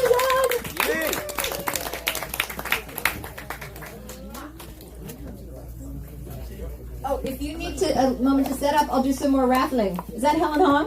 Or do you have to leave? No, I'm just okay. Okay. So we're doing more raffling. Don Medina. Where's Don Medina? Don Medina, doing more raffling. Let's do Sage Bistro gift card. Sage Bistro. Amazing. What's happening? Amazing, delicious restaurant, I think in Culver City. $40. For any location of Sage Bistro. 526090. 526090. Who gets to go to Sage Bistro and have a delicious Dante. Organic Dante? Dante won. Gave me Oh, did he have to leave? Yep. Or is he still here? No, he gave me a stick and I'll give it to him. All right. Okay, will you give that to him? Will you see him? Yeah. Okay. Beautiful. Congratulations, Dante. Are you ready, Steve Postel, or do you need a little? All right, one more raffle prize. So let's do, what the fuck else do we have?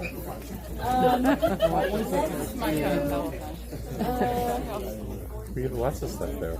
Oh, let's do, okay, so Bill Berry has donated a pair of tickets to any non-lease show at the Ford Amphitheater, worth somewhere between $40 and $120. Well, we're going to do one at a time. No, I know. Yeah, there's two pairs. So, okay, so this is for a pair of tickets to any non-lease show at the Ford Amphitheater, donated by Bill Berry, 526052. 526052. Who's that, Harriet? Congratulations, give it to Harriet. Congratulations. Are you ready now, Steve Postel? You have to tune. One more prize. All right, we're going to do the other one. We're going to do the other pair of ticket vouchers to any non-lease show at the Ford Amphitheater. Goes to 526097. Who's that? Who is that? I can't see. Who is that? What's your name? Oh, hi, Tran. Hi, we haven't met. Congratulations. And Suzanne, yes. Bill said even if it's a lease event, maybe check him out. Maybe if it's a lease event, maybe he can hook you up. All right. And take this, please, from me, darling. All right, Steve Postel, everybody. Yeah.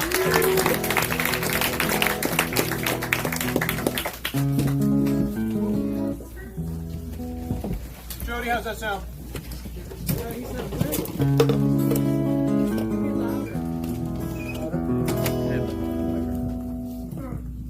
Louder and taller. There we go. Cool. This is my sister Susan. Yeah. So, just a little bit about this song. In the early 1970s, a Tibetan monk named Kalu Rinpoche, I think he was the first real Tibetan monk to come here. And in the 70s was the Cultural Revolution, so there was a big press conference, and the first question they asked him was, "Why do you meditate?" And he thought about it, and he said, "To make the best of a bad situation." And that's really what he said. And, being essentially a depressive New York Jew, I thought that was pretty dark. But over the years, I've come to realize that really that is what, in a sense, it's a metaphor for what we have to do. And I don't think I've ever known anyone who does it more than Suzanne does. As well as being such a wonderful supporter. I would never let anyone in my house, let alone 40 people, doing weird artistic expressions. Anyway, so this is, it's funny you mentioned walking through the difficult times. This song's actually called Walking Through These Blues, and it's kind of my take on making the best of a bad situation.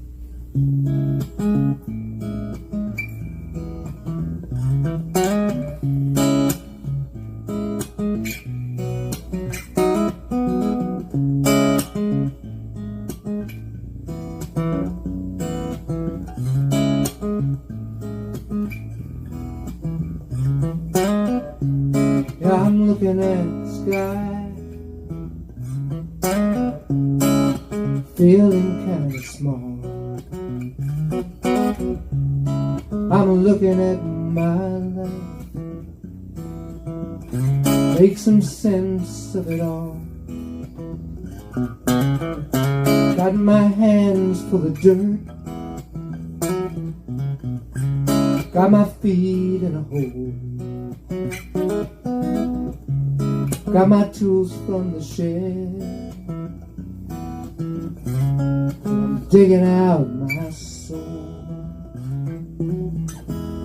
When there's nothing more to gain and nothing more to lose, trying to stay out of the rain,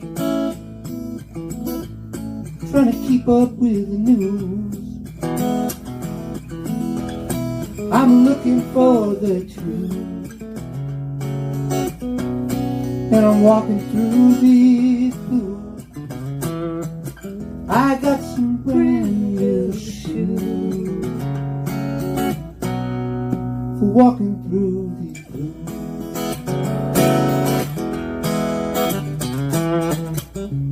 Let's find some higher ground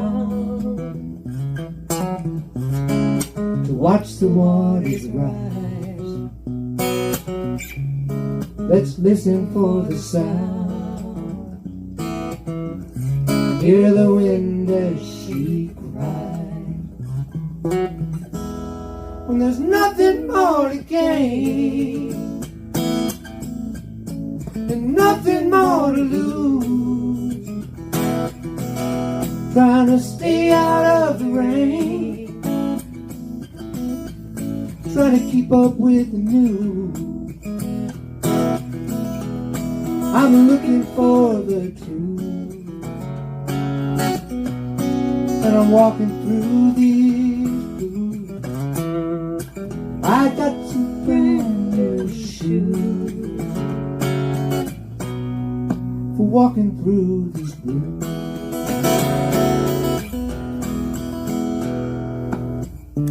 I can see you in the shadows,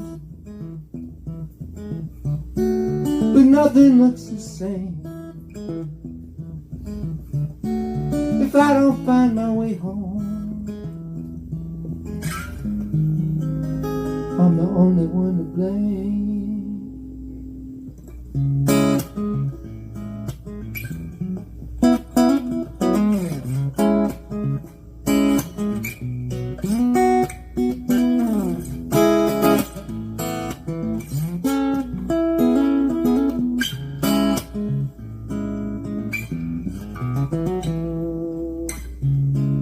I once had a true love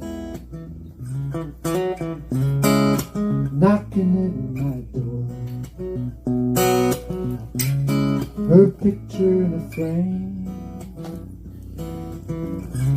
I don't have that anymore. When there's nothing more to gain and nothing more to lose, trying to stay out of the rain, trying to keep up with the bad news. I'm looking for the truth,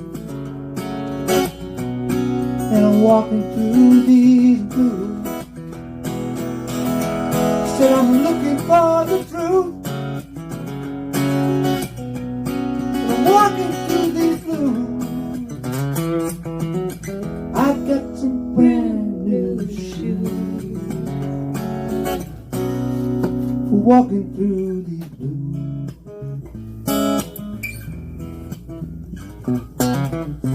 I'm just walking through it in my brand new shoes.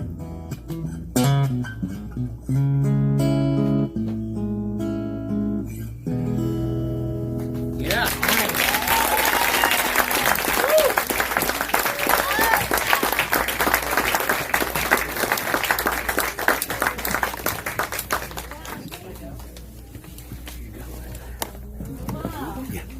Great song. What am I doing? Huh? Oh, okay. Steve Postel and Steve Postel. Julius Maximus. Love it, love it, love it. By the way, if there's somebody here that's performing that has to leave and I don't realize it or I forgot, let me know and I'll put you up. Okay, so the next person coming to the stage is a fellow yellow brother and a very funny guy. His name is Mark Fernandez, aka Fernie. Get down here, Fernie!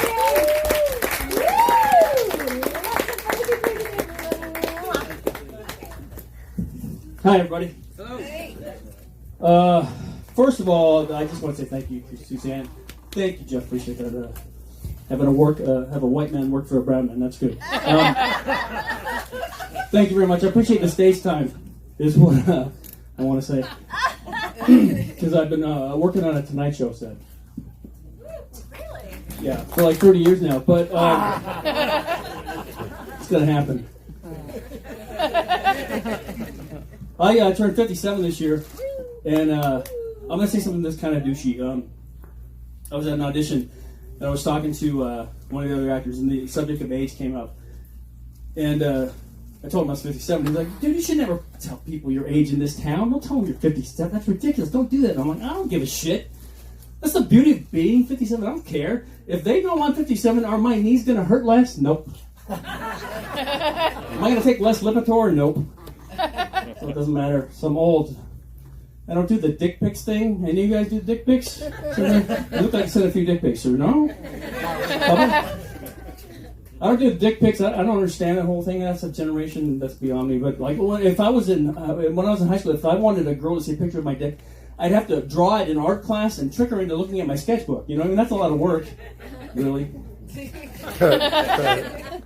Oh, look, you drew a sad acorn. What is that? So, we're living in a weird time right now, this time of Me Too, you guys. And it is really hard, I gotta say, it's really hard to be a man right now. I'm sorry, I noticed that a lot of you changed your opinion about me just now. That's my fault, that was unclear.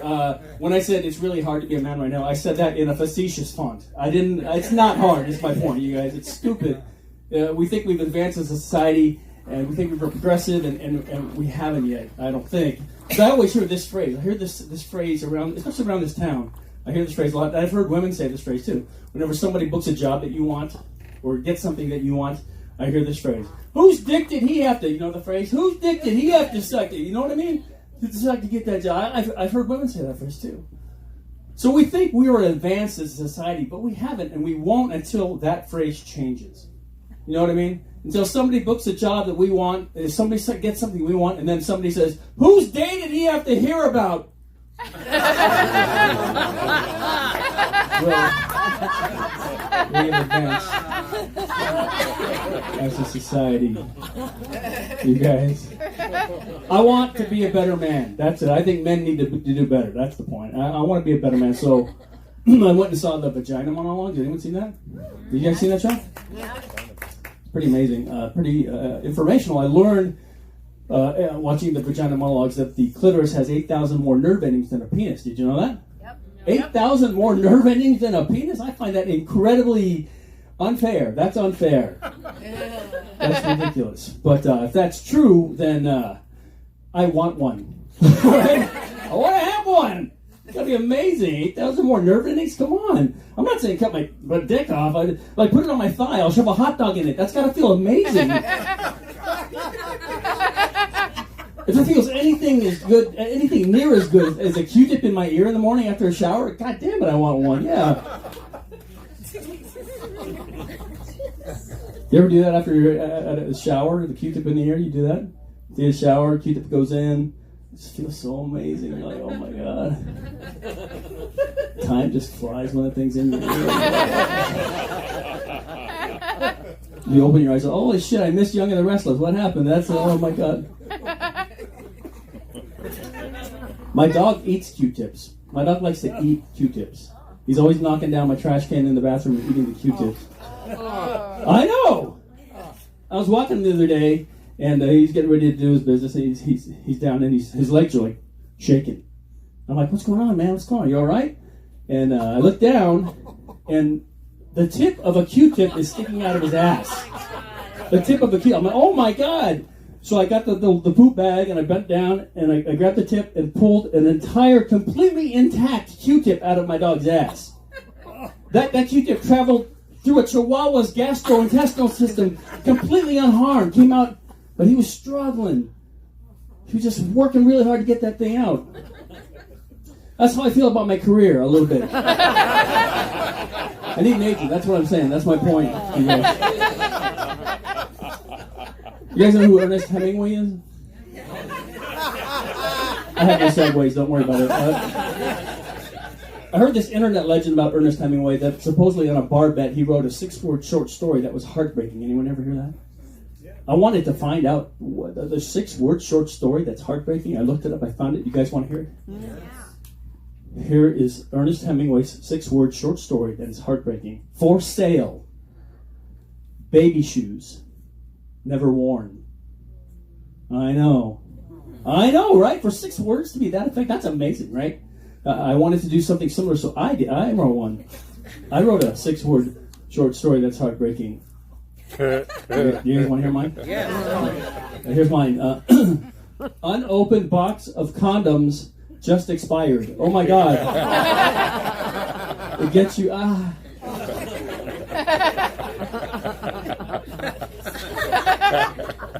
don't have kids. Anyone have kids? Yeah. No? You have kids? Yeah. I just don't have that nurturing thing. I don't. It's not. I'm not supposed to have kids. But I feel like at this point in my life, in my dating life, at some point I'm going to be assuming some kids. That's what's going to happen. I feel like my near future includes a 7-year-old kid in a McDonald's who I'm buying food for, and he calls me by my first name. And when he says my name, he leans on the K really hard. You know what I mean? I said, Happy Meal, Mark. That guy, that's going to be my dude. It's difficult with the kids. We're also living in an amazing technological time in our life with like the virtual sex and all that stuff, with the robots. It's going to be amazing. In the future, I think. Some of you judging me, I don't care. They have those things, the real dolls. You guys know those things? Have you seen them? The real dolls? They're incredible. That's like $3,500 for one of these things. $3,750 with shipping, but totally worth it. Oh my god. This doll I bought has incredibly soft, supple skin, so real. Just. She's got pouty lips that are so real. She has a child from a previous relationship. You understand how incredibly real that is? He keeps looking at me like, I said Happy Meal, Mark. That guy, that's my dude. You guys are swell. Suzanne, I'm leaving soon. But I just wanted to say to Suzanne, actually I met Sung Hee Park first, is who I met first. Yeah. You guys, go and talk about her. I met Sung Hee Park first, and I thought she was brilliant. Then I met Suzanne and found the real brilliance. But this town's hard, right? This business is hard. And to have someone like Suzanne in this business who fosters environments where we can do what we need to do without worrying about shit, that's incredibly invaluable to a person like me. So I thank you for that. I saw Suzanne. I sat in on one of Suzanne's playing fields. You guys know what that is? Yeah. The playing fields. And I watched her, and I don't know anybody in this town who has greater instincts and greater information to give to artists, and the fact that she gives us this to do, we can't thank her enough.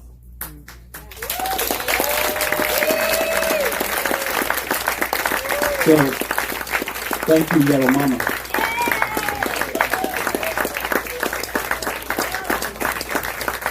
I just have one question for you, Mark. So you said you want a clitoris and you want to put it on your thigh and then stick a hot dog in it? I don't think you know what a clitoris is. I've 8,000 more. I've seen a clitoris. Oh, wait. I've seen a picture. Okay, I've seen a picture. You can put a hot dog inside of it? Okay, somebody help him. I mentioned I was single. Did I? Mark Fernandez! Oh, Jack Kennedy is finished with his, yeah, so let's see it. Let's see the painting. Let's present this real quick. If anyone wants a dick pic, here we go. Donkey Wong? No? Nope. Okay. I explained the Donkey Wong part of this. But what I'm going to start with is the hairy Cheez-It part 2, because I once told a story about it getting liquored up and getting a Cheez-It caught in my chest hair for 3 days. And so I painted Donkey Wong a Cheez-It, hairy Cheez-It picture. I think she probably has this, she's probably waiting, is it at Sotheby's right now? Yes. Getting auctioned up. All right, so anyway, that's what this first part is. It's my chest hair with the Cheez-It. Oh, God. Hairy Cheez-It. Right, this was supposed to be a donkey, and then it got too big, and it sort of looked like a raccoon. Or like a big giant rat from Princess Bride. Anyway, I did try to make it Asian right there, but it looks, yeah. And then in the Donkey Kong game, there's the little things that goes up, the ladders, and then there's my barrel. So it's sort of a play on Donkey Kong. Yeah, I mean, that's all I have. Raffle this off right now. Everybody's like, don't defend it. John Medina? John Medina. Karen Montesky wants it. John Medina? Yeah, we're raffling off this original Jack Kennedy painting. Okay, so Beth Sullivan and Karen Montesky both want this. So whoever wins it, you might have to wrestle Mary Jo Mundy, Beth Sullivan, and Karen Montesky. Are you ready? 526092. Who won? 526092. Nobody wants to say that they won. They're like, I don't have that number. I don't know what you mean. Oh, do you? 526092? I do have it.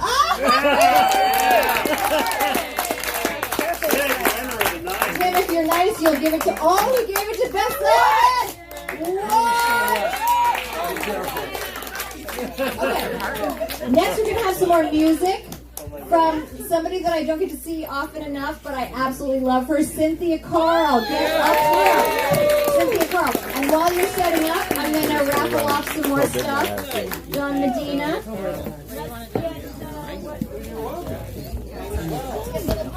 So we have a $100 gift certificate to the Little Pine restaurant, which is Moby's Vegan Restaurant. $100 gift card to Little Pies, which is Moby's Vegan Restaurant. What are you doing? Okay, ready? Check your tickets, people. $100 gift certificate, Little Pine. They're all 526. 084. 526-084. Yay! Here's to them, Kristina and Mr. Wong.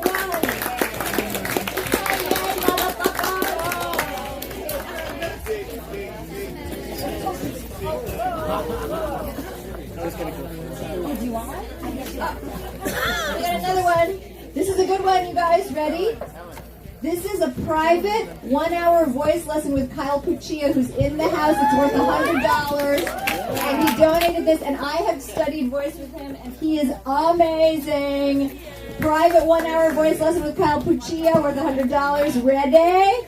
Here we go. 526089. Who dat? That's real cool. Dante Spencer. Oh my God, Dante. Yeah, 2 tickets. All right. Wow, he won both. Okay, give that to Dante. Give that to Dante. Oh, whatever. Yeah, okay. Yeah. Oh, great. Cynthia, are you ready? Great. Okay. Can I get a hell yeah? Do you need Jeff? Great. Thank you so much. Oh, all hell is broken loose. People have to leave. What's happening? You have to go? Okay, bye, Karen. Bye, April. Love you. Bye, Beth Sullivan. With your donkey want. I can't believe you want that. Yay. Maybe you can loan it to Karen on house if you're married to a Monday. I would, Karen. I'll loan it to Karen. Okay, here's Cynthia Carl. Hey, you guys. If you have to leave, do it right now. Do it fast because I want all attention on Cynthia Carl. Because she's going to sing a song that I asked her to sing, and it's awesome. I'm sorry.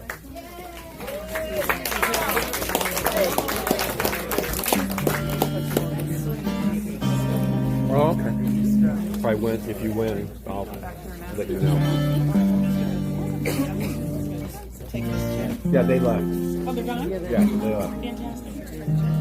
Now you get to sit down by them.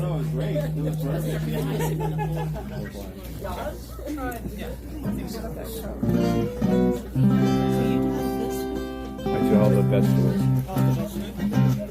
Okay, cool. Hi. Oh, I didn't use soy. I didn't move this up a little bit. This never. It's all olive oil and sea salt and pepper. Yeah. Mm-hmm. Hello. Hello. Hi, Suzanne. Hi, Cynthia. Everybody's been saying it all night in one way or another, but I just keep thinking that in this world of so much fake, that when you hit something as real as Suzanne, you just sort of, you marvel at the fact that there is one of those. That I don't know if there can be more or not, or if it's something we can just all sort of aspire to or not. But there was one more. You know what? I'm going to pull this closer to me also. So, Excuse me. Thank you.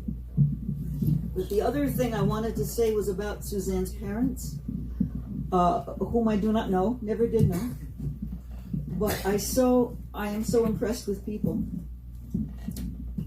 who could look at that beautiful baby girl that I am sure you were and know how awesome you were going to be. Awesome enough that they gave you a middle name. Like, I marvel at that.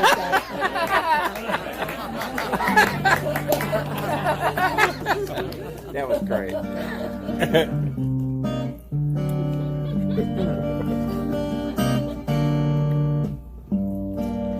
According to my friends, there's angels watching over me. They're up there all the time. And just because I do not see them doesn't mean they are not there. Doesn't mean that they don't care. If I get mugged in Union Square, must mean that I got shitty angels.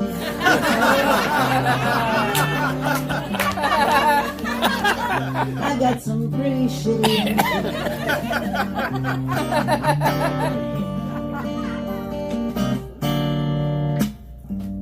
According to my friends, these angels work in every town. They're guarding all of us. They keep us well and safe and sound. I saw a disaster on TV. Some said their angels helped them flee. Their angels rocked, but apparently the folks who died had shitty angels.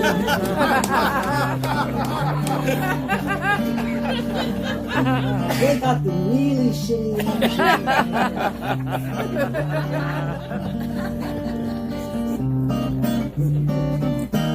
My friends are losing patience. They say that I'm resisting the whole mysterious angel thing. If I would just believe, if I would look around and listen, I would hear the angels sing. Hear the angels sing.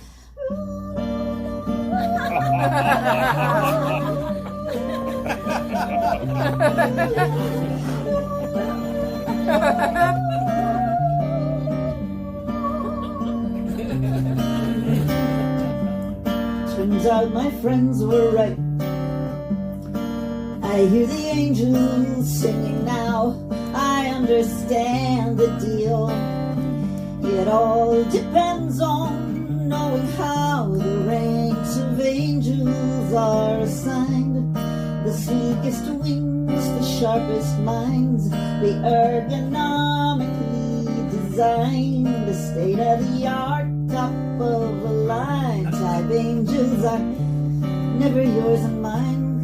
They serve a more discerning kind who won't put up with shitty angels.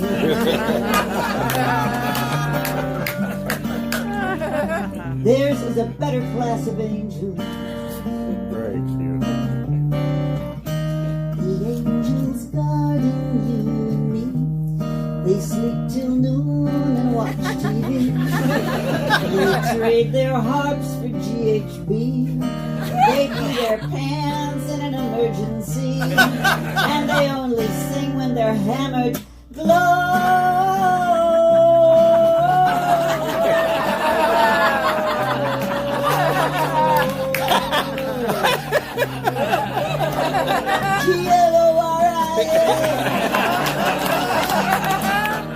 It isn't fair and life's a bitch, and you can swear and stomp and twitch, but if you're chronically sub-rich, you're gonna get the shitty angels. You always get the shitty angels.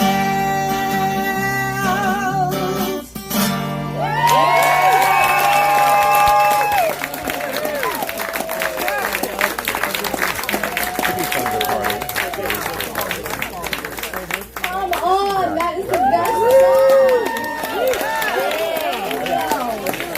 song. I especially love the drunken ones, the way they sing. Is it hard, Cynthia? Is it hard to sing badly when you actually sing well? When you go to my website, is that hard? Wait, is there like a different part? That was you know what? so You good. just have to always try to sing well. Never try We're to sing at badly. 24. Always try to sing well, and you can't quite do it. Oh, okay. Well, it was brilliant. Fabulous. Okay, I have another funny yellow sister coming to the stage. Please welcome Helen And she's got food in her mouth. Of course, she calls me up as soon as I start eating. I'm so glad that you mentioned why you're barefoot, because we've never met before, and I just thought, wow, Suzanne just got the hippiest white guy between the man bun. Like, he's so committed. He's just like, no shoes, man. This is how we roll. We don't know each other that well, and we only kind of met fairly recently, but I've admired you from afar because you've been in the business for so long and you've done all these amazing things. I looked up Suzanne's IMDb. You know, she has 73 credits just as an actress. And then she's got like dozens more like doing other stuff too, and I was like, holy shit, she has put up with so much racist bullshit. And also you went to Yale and Brown. Her parents are so fucking stoked. I'm also Korean American, and I did not go to an Ivy League, and my parents are still mad about it. My parents are very religious. Are your parents religious? Were they super Christian? They were, but Now they're like, yeah, they're like, you know, let's go the hippie route. My parents are super religious. I learned a lot about the Bible from my mother in particular, who's very, very Christian.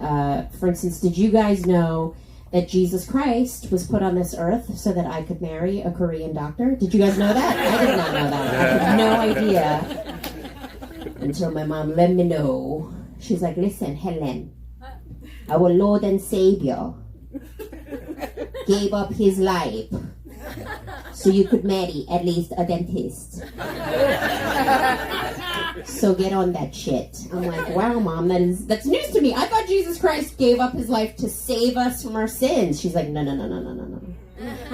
You're reading the wrong version of Bible for our people, okay? I have the correct version. Kim James of South Korea. It says very clearly, thou shalt not kill, thou shalt marry at least orthodontist or better. Veterinarian does not count. Thou shalt not make fun of mommy in your comedy show. I was like, this is a perfect religion. Is this mic cutting in and out? No? Okay. And I'm happy to see, like, people...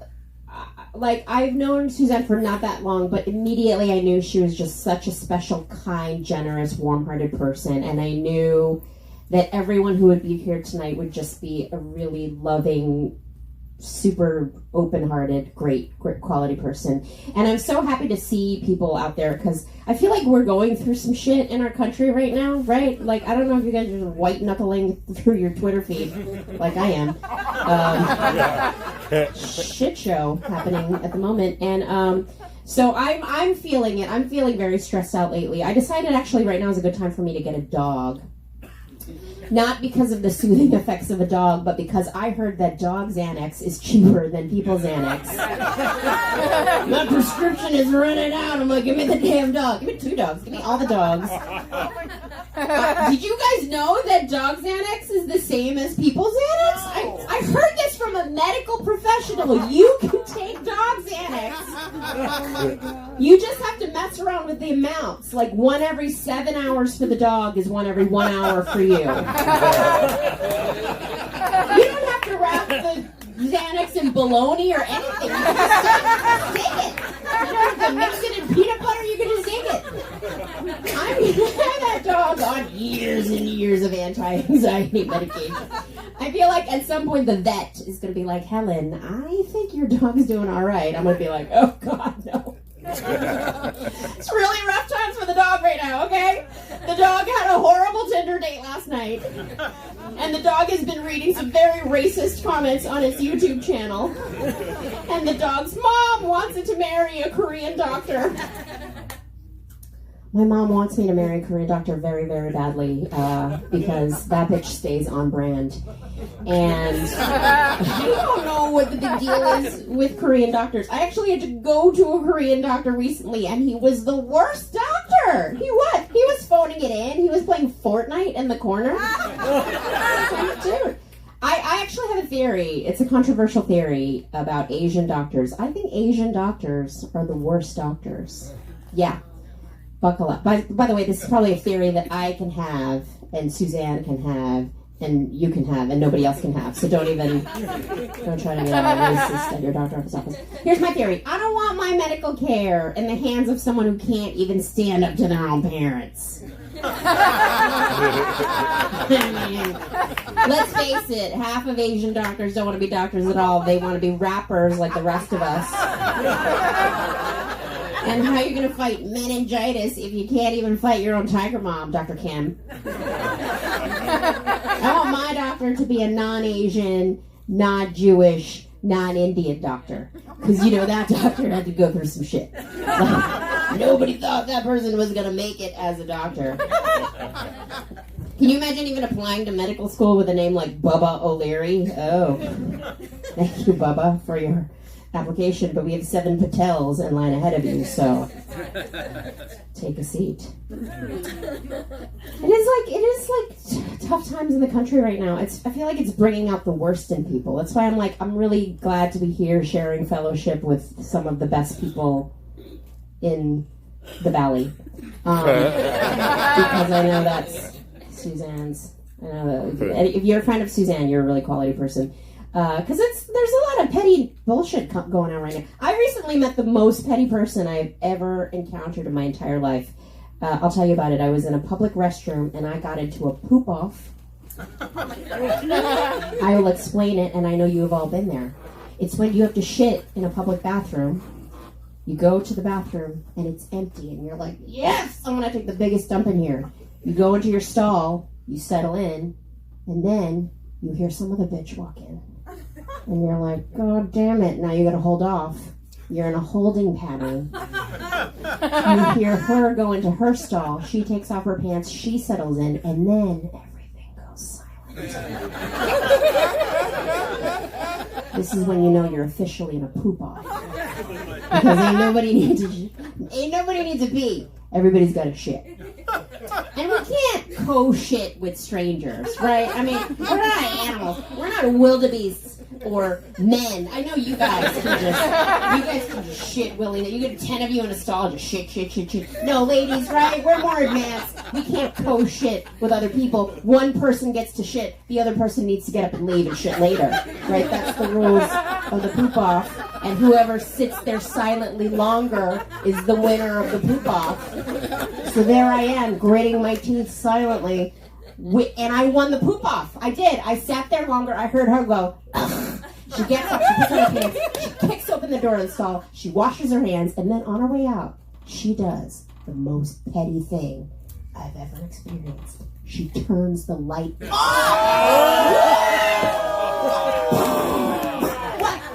What kind of Marvel comic villain are you? What kind of diabolical evil bitch? Oh my God, lady, I may have won the poop off, but you won the war. Well, I am so happy to be here, Suzanne. Thank you so much for inviting me. And I want to say, as a comedian and an actor who's Asian American, coming up behind you, and you're one of the pioneers because you've been working since like 1990 or something crazy like that.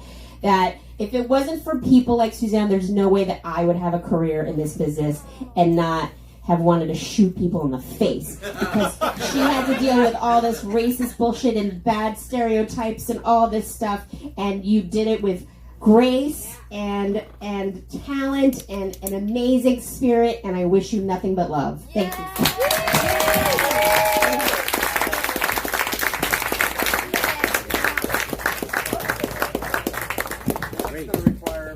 Just hold it. I'll be back. Amazing painting. Wow, I'm still sort of reeling from that. I don't know if I've ever been in a poop off before. Oh, bye, Trevor. Bye, I love you. Oh, you're gonna miss this next person. It's so awesome. All right, bye. Next, I would like to bring up the only person in this room probably who's shorter than me, Mary Jo Bundy. And Ross Carling is also going to be accompanying her. Do you need this to be? I don't need the stand. She don't need. I don't need the stand. She don't need no stinking stand. No stand needed. Okay. Suzanne, it's so, you know that song Nature Boy about, you know, the greatest gift is to love and be loved in return. And I'm just so, I'm not singing it. Sorry. But I'm so moved by what's happened with you and Jeff. And you know my journey, and I've shared so much with you. So I'm just so happy that you guys have done that, you know? So happy about that. And I sang this song that I'm about to do at my show recently, and I had to dedicate it for two people who had died. One was Ron Snyder, who was a dear piano player and a love, just amazing love. And then the other was Tom Rolla, who owned the Gardenia where I was performing. And I'm so grateful to get to sing this for you now. So this is my eulogy.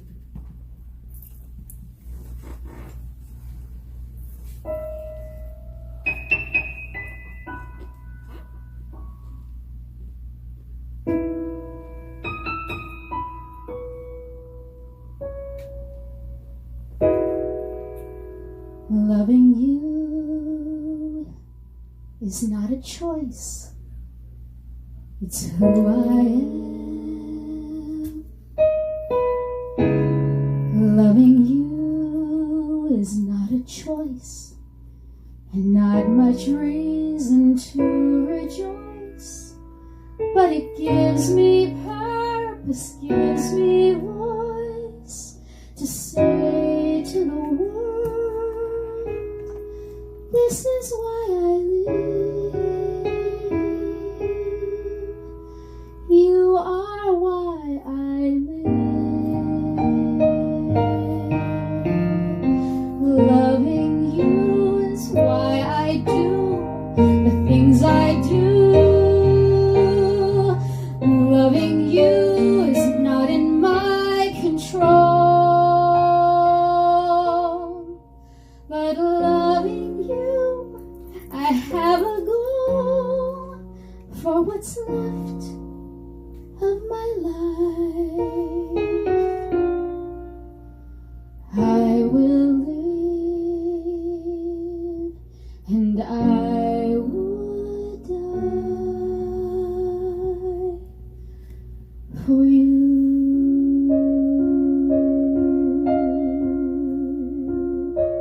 Nothing's gonna harm you, not while I'm around. Nothing's gonna harm you, no sir, not while I'm around. Demons are prowling everywhere nowadays. I'll send them howling, I don't care, I've got ways.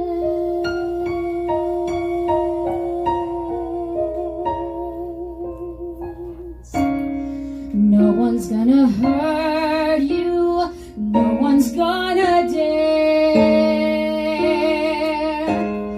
Others may desert you, not to worry, whistle, I'll be there. Demons will charm you with a smile for a while, but in time,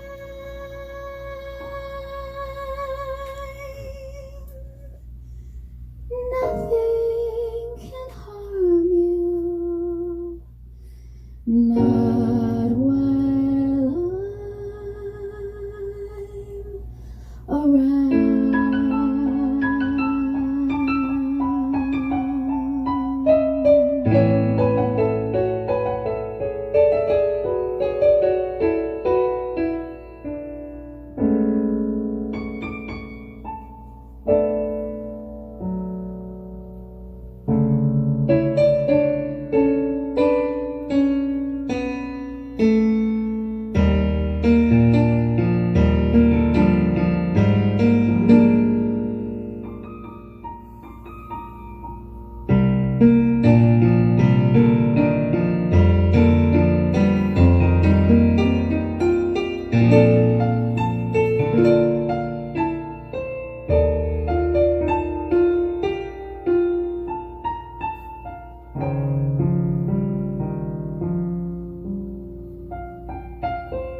but loving you, I have a goal for what's left of my life.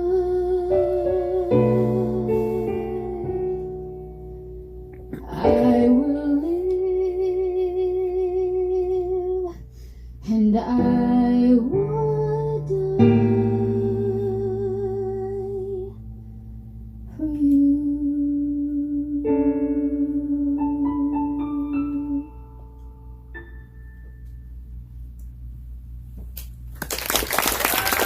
I love you, Suzanne.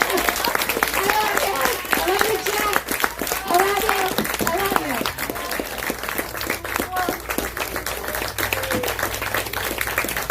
you. This woman's made a difference. That's the best thing with all of us. You've made such a huge difference. Thank you for giving us a forum, an outlet to be artistic. We love you. Thank you. Mary Jo Mundy, come on. And Ross Collins. Ross's arrangement. Unbelievable. Oh my God, you guys, we only have a few more people left. Don't go. Please, thank you for staying. If you have to go, go, but you're missing awesomeness. By the way, you could hear a pin drop, Mary Jo, during your song. Because everyone's just like, oh, there's magic happening. Okay. Jody. Next, what? Yes. Oh, did you read my? Who said that? Garrett. Yeah, Jody Siegel. Yay! Jody Siegel in the house. No one should leave. No one You should leave. really shouldn't. This is the best. She's the best. I know that. I told you it was like the Jerry Lewis telethon. Jody Siegel is enchanted with magical musical gifts. While she is getting ready, Don Medina, let's do some more raffling. Okay, we're gonna raffle off. What do you need? Okay. We're gonna raffle off a 4-week dance boot camp with my friend Maria Del Bagno. Yeah. 4-week dance boot camp with Maria Del Bagno, who I knew from the Beverly Hills Playhouse. So who needs to get their dance on for 4 weeks? Ready? 526-167. 526-167. Anybody? Maybe they've left. 526-167. 4-week boot camp dance. No. Next. All right. Let me keep going. Ready? 526-178. Boot camp 4-week. Yes! Don Medina! Boot camp dance class Maria Del Bagno. That is fucking awesome. Okay. And then we're going to do one more. We're going to do Healing Journey CDs. Phoebe, tell me what this is. Healing Journey CDs. Come on the microphone. Tell us what this is. So, my a musician producer friend of mine, David Vaughn, I've been in touch with him recently. He produced a bunch of my songs, but he also did this Healing New Age CD in 2011, and it won the Best New Age Album for Los Angeles Independent Music Awards. Wow. It's being used by some healing institutions around the country. There's like a center. It's on the web if you Google it. But interestingly, I was checking in on him because he just had cancer surgery on Monday, and he was coming out of surgery. We were texting back and forth, and I was telling him that I was helping him with this fundraiser, and he said, "Oh, you must have the Journey CDs for the raffle, and please make sure everyone knows. There's 2, and we can do them separately or together. There's one for you, of course, but it's just special that now, 8 years later, he's going through his own healing journey." I hope that he plays this CD. When I had cancer surgery in 2008, I think, Reverend James Mellon from the Global Truth Center did a whole meditative healing thing to be played in the room while I was having surgery. Very cool. Okay, so Healing Journey CDs by David Vaughn Merlin. 2 of them going to 526-144. Dang it. 144. Who's that? Amy. Amy McRobinson. You get Healing Journey CDs. This is is awesome. Perfect. Give that to Amy and Robinson. Are you ready, Jody Siegel? Okay. All right, Jody Siegel. Thank you, Suzanne. I don't know you super well. I think I've known you like 3 years, maybe. But one of the most positive, joyful, inclusive people I've ever known, truly.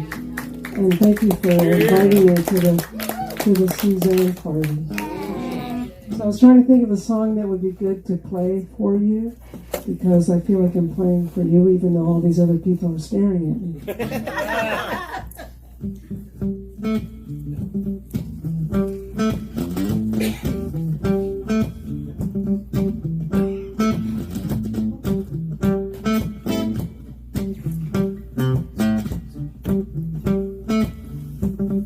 This world keeps trying to bring me down,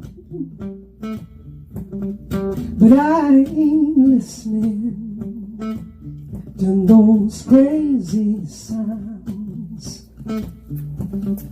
Got my own frequency, oh, got my own moves. Ain't nobody gonna mess with my groove, oh, wild hearts can't be broken, a wild heart, it beats inside of me, wild hearts, oh, need to be free.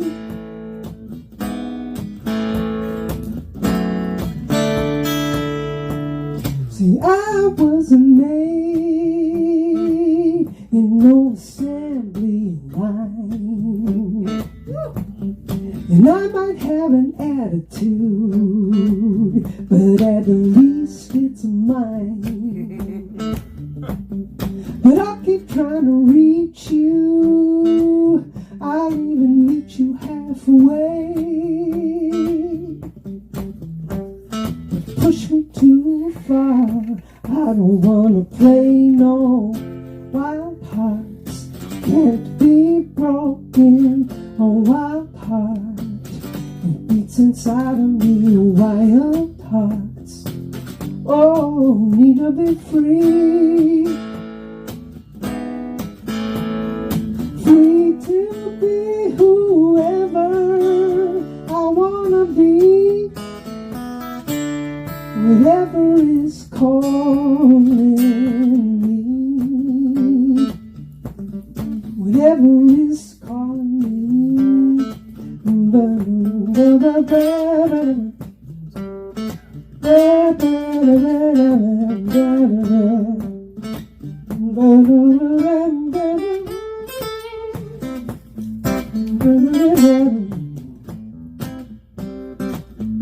Got nothing to lose, oh, but everything to gain.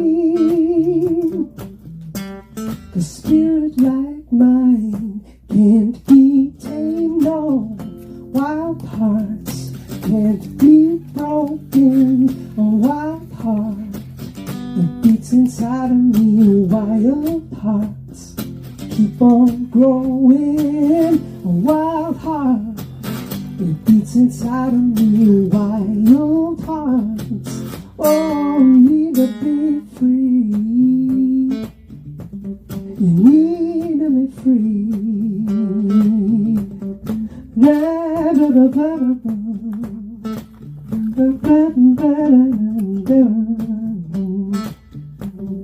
Need to be free.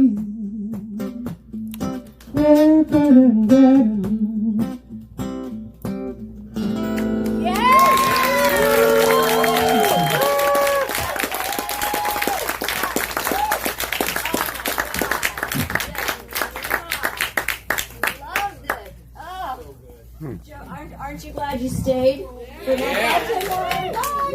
Okay, we got the last few people to go, and I'm sorry it's taking so. Fuck, I'm just gonna go like this. What's happening? I don't know, I can't just have you. What's happening? Yes. Well, that bad didn't work. So now I'm going to bring to the stage the woman that's responsible for the fact that we are live streaming, and somebody that I've known for a very long time. We might have first met in Provincetown, Massachusetts. Jenny McNulty.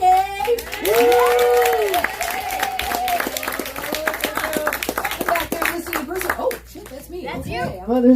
Hello, everyone. We'll keep this really super quick because it's getting long in there. Thank you all for staying. Thank you for all the wonderful, amazing, talented people that are out there. Thank you for letting me do this, Suzanne. This is, like you said, we met a long time ago in Provincetown. We did a walk together, and P-Town is a really cool. It's where the Pilgrims first landed. It's like literally one of the oldest places. So it's so cool. So they have this just a really cute little town, and off to the side is where can we walk? I did this show. It's an interview show, but we take a walk together, right? Try to get the viewers to walk along with us. So we're gonna walk, and where do you want to walk? We go here, we go downtown. We go. The cemetery is really cool. I like when she goes, yeah, I want to do the cemetery. I love looking through there. So that's what we did. So we did our walking through the cemetery. We looked there. It was a really cool walk. And a couple of months ago, I was back in P-Town for a couple of days, and I don't often go that way because it's not like right in downtown. And I went through. When I do go through, I think of Suzanne because it's the only time I've been in that cemetery, right? And I'm like, I should send Suzanne a text. And I'm like, yeah, no, that's just not a good idea. That's not a good idea at all. And then I've been kicking myself for 2 months because if anyone in the world would have found that fucking hilarious, it would have been Suzanne Wong. So thank you for letting me do that. Really quickly, here's what I have to say. We've got to fix our planet, you guys. We've got to get a hold of climate change. We've got to do this. We've got to figure it out, and we don't have much time. And here's the deal. I figured out the problem, you guys. We're killing Mother Earth, right? We're killing Mother Earth, and that's the problem. We're calling it Mother Earth. No one gives a shit about women. We get 70 cents on $1. We got the vote after people that used to be slaves. Even The Bachelorette has 6 fewer seasons. No one gives a shit about women. We need to name it after the guys, right? So we need to call it like, I don't know, Papa's Planet. Or maybe Sire's Sphere. Or perhaps Man's Wonderland. Who would mess with Man's Wonderland? Man needs his wonders. Where would man be without his wonders? We need to save Man's Wonderland. Boom. Climate change. Mic drop. Thank you, Suzanne. That was awesome. I think I like Sire's Sphere. Sire's Sphere. Okay, next we're going to bring, I hope she's still here. Debbie June, you're still here? I'm still here. Debbie June, get up here. And Ian's here too. Yay. Debbie June and I first met, I think, doing the sit and spin storytelling circuit. And maybe she's going to tell a story. I am. Yay. Get up here, Debbie June. Yay, Debbie June. Battery didn't work. I did meet you at Sit and Spin, and I remember being like, she is fucking hilarious. But not only is she fucking hilarious, she's so generous with all of her laughter. Like, and everything that you like talked about, whenever it was horrible or terrible, it was so funny, and you found the ridiculous humor and like the most horrible shit, and I love that about you, and thank you for that. So I got it. Okay. Tell a little story. Smells are surer than sights and sounds to make your heartstrings crack. Rudyard Kipling. That being said, this is what I used to hear in my all-girls Jewish high school. Ew, it stinks in here. Shabnam, close your legs. And then I would hear, Tiffany, would it kill you to be nice to me? And then I would hear, would it kill you to take a shower? So here's the thing. It did stink betwixt Shabnam's legs. And basically, like, Shabnam, so fresh off the boat, yet so not so fresh in her lady boat. When I first arrived to the Americas in the early 80s with many other Persian Jews, one thing was clear. The white Jew kids were not having it. And the easiest ostracizing comments were about the smell. Whenever it smelled bad, people would always look at the fat kid or the foreign one, and seeing as how I was both fat and foreign, they always looked at me. Yeah. Fortunately, I didn't smell because of good hygiene and an even stronger longing to fit in gene. There are a few reasons why the Persians were so fragrant. 1, there was no deodorant in Iran, and when you're a refugee, it's like, what the fuck do I care? And except for in my family, who was obsessed with taking showers, because in Iran, my grandmother brought water from a well every day to make sure that her kids were bathed. Which makes sense, because my father did wear watermelon rinds as a hat to stay cool in the summer, and rode a donkey to the movies, so yeah, good choice, Grandma. The second reason is our food. I think the best way to describe my favorite dish, warma sabzi, which has like beans and meat and fried onions in it, is armpits and buttholes arguing for your attention. But oh my god, is it delicious. So I used to shower as much as I could and refused to take Persian food to school for lunch so I could fit in, and it worked. I was no longer looked at, and I became friends with the mid-level cool kids. Then in 8th grade, my parents finally let me go to a sleepaway camp, which doesn't happen when you're Persian. It was a winter camp, and it was only for 1 week, but it was huge. This would surely cement my standing in the cool circles, and boys were going. Boys and girls were separated at my school, so my excitement boner was huge. Throughout the week, I charmed the cool kids with my humor, making sure to hide the food my parents forced me and my cousins to take. Because, quote, white people food is going to make you very sick. Naturally, we buried the whole chickens our parents gave to us in the snow. But in the end, the people of Iran were right. The white people food made me hella constipated. So I didn't shit the whole week. But it was so worth it, because my cousin and I got invited to sit with the popular kids in the back of the bus for the ride home. My sass and her attending public school had earned us that right. My crush even sat right across from us. I was so excited. And then it happened. Intense shooting pain in my stomach. I tried to hold it in, but we had another 2 hours to go down that snowy mountain. So I snuck off to the bus bathroom. I shut the door real tight, and then took the most profound shit of my life. When I was done, I quickly exited the bathroom and was greeted with a blast of freezing cold air and deafening silence. Why was it so cold? Why are all the windows down? Where was everybody? Everybody had shoved themselves around the bus driver and was taking deep breaths, and all the windows were down. They basically looked like fish about to die out of water. So I was just okay, no one's looking at me, it's fine. I'm just gonna creep back into my chair, no one's gonna notice. And then all of a sudden, this fucking dick-nosed kid turned around and he looked at me and he's like, it's her. And everyone turned around, and my crush looked at me and he sneered. And I was like, with all these eyes on me, I realized I will never be cool. I would never shit on group trips. And I would never, ever find a man. And my cousin even came over and she was holding her nose and she's like, I love you, but I can't. And then she went back to the front because she's a traitorous whore. The giggles, glares, and whispers built a wall of shame around me. And I became obsessed with how I smell, and especially around opposite sex. And I can never shit in front of anyone, ever. Anywhere near anyone. Here, I will not shit. So as I got older, I learned that women are more attracted to the scent of men whose genes for immune system function are most different from their own, to give their potential children the best defense in case of diseases or sharks. In other words, scents determine our best mate, and I was worried that I would never find mine. Luckily, I have found a man who smells delicious to me, and vice versa. A man who sent me a science-based article on how your husband's farts may be strengthening your immune system. It's real. It's out there.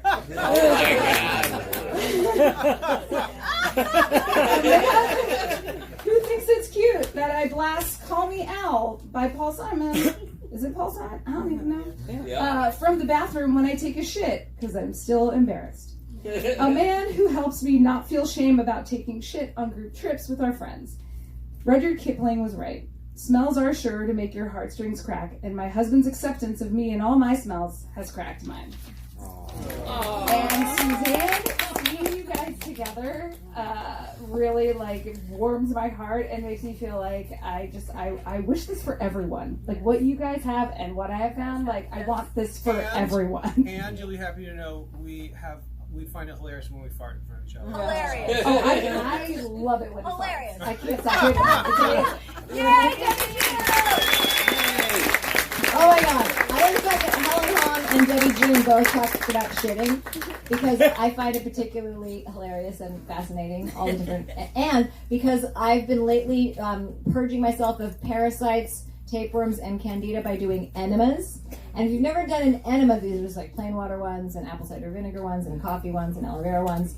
But I'll tell you this, whether you know it or not, you have a bunch of hardened shit that's all backed up in there that's been in there forever. And unless you do something like this, it just stays in there if you've ever eaten something other than, organic fruits and vegetables. So there was one enema that I did, and I remember it smelled so terrible. I said to Jeff, it smells like my shit took a shit. That stuff is so old. You're welcome. We have what did it do? We have like two more people. Two more people to go. Yay! Okay, so before Chris Bono, get your ass up here. Chris Bono. But while Chris is getting ready, I'm gonna raffle off more stuff. Don Medina, we're gonna raffle off more stuff. Just bring me the rest of the stuff. We're gonna do Chris Bono's stuff after. Chris Bono brought 3 prints in frames. He's an amazing visual artist, so we're going to raffle those off. Lynn Stewart wants one already, Chris Bono. So we're going to do the... And what are those things? Okay. So we have a huge gift basket from Andrea Schroeder that's filled with, I think, candles and fragrances. I mean, it's probably worth many hundreds of dollars. So here we go. And then we have Scott Travis brought a gift basket that's filled with Suzandles. I picked up the favorites. There's 2 Suzandles. There's chocolate. There's fragrances. And there's a bottle of wine, and that's worth $400. So we're going to do these 2 gift baskets. Da-da-da-da-da. Ready? Here we go. This is for the Andrea Schroeder gift basket. 526070. 070. Anybody? No? Oh my God. Dinah! Oh my God! Dinah is going to give Kyle something, apparently. Dinah is lucky! That's the Andrea Schroeder gift basket. Wow. All right, and then we have one more. And we're not going to win something else. Yeah, Dante won 2 things. You're so cool. You're a mean girl. And then, no, that was Dinah, not Dante. And then this is for the Scott Travis CBT candles. Oh, there's CBD salve, there's fragrances, there's chocolate, and there's wine. It's worth $400. 526-107. 107. Maybe they left. Did they leave? We Not hope. here? We hope. Okay. They lost. They lost. Next, we have 526-136. Yes. Who's that? Kristina! $400 gift basket.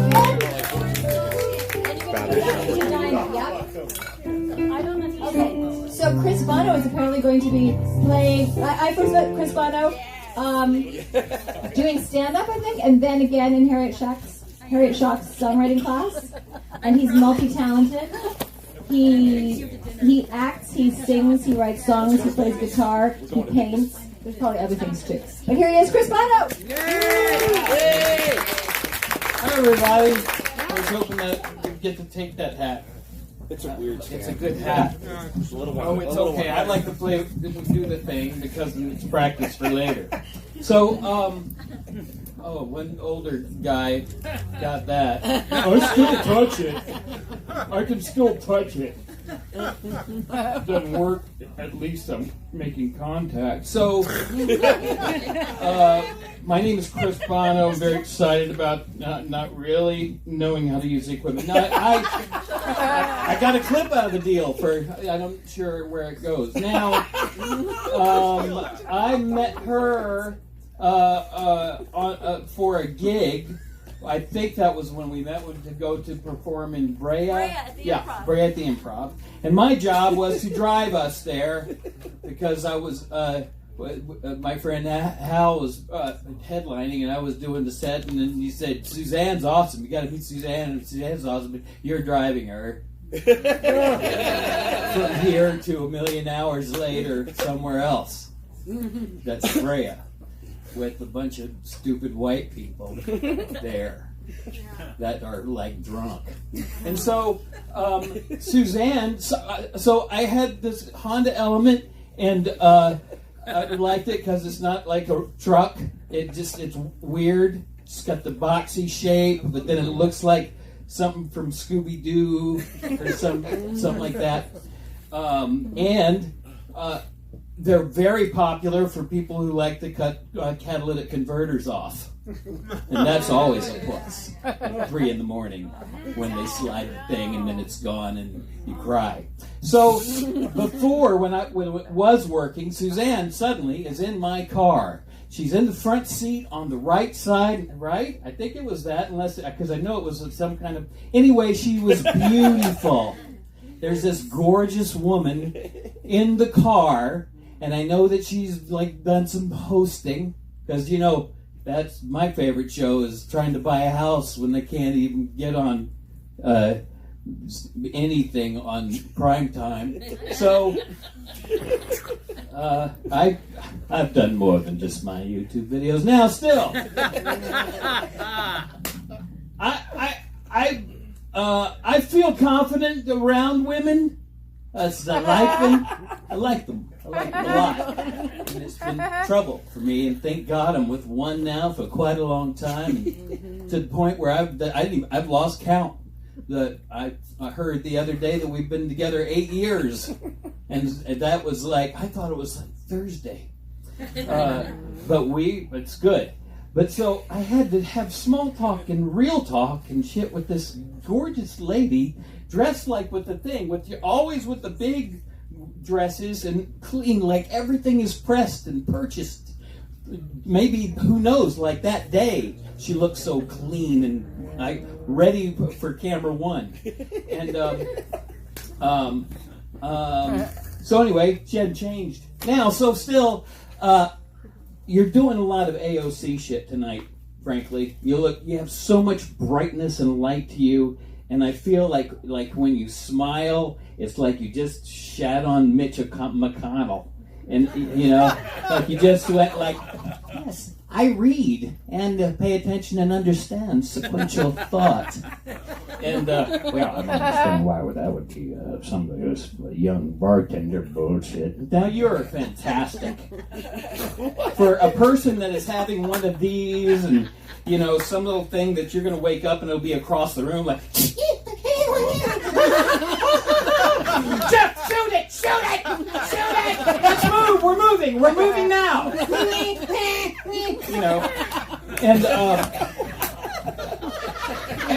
And so I think that's a scenario I would like to film. But still, I think that honestly, someone else will get it as a prize. Honestly, for what you're going through and what we're all here for and everything, you, to me, my vibe is I'll see you every fucking year for like the next 10. You understand? Like, besides she coaches me, she's teaching me or helping me discover my one person, one man show thing, but I just don't know who to cast in it. And, stay. So I'd like to write a song right now for Suzanne and keep my girlfriend and her friend from out of town here even longer. Shouldn't it be easier by now? Cynthia Connell playing some music she wrote. I haven't written in a long time. I haven't written in a long time. Your piano would be better. This is alright, this is the song. Good evening, everyone. The bar is filled with people. Have another drink. Open mic starts, and that's a good time for you to leave. Any of you that like to listen, read, talk, think, might want to go home. Oh, we are sitting here to honor the lady.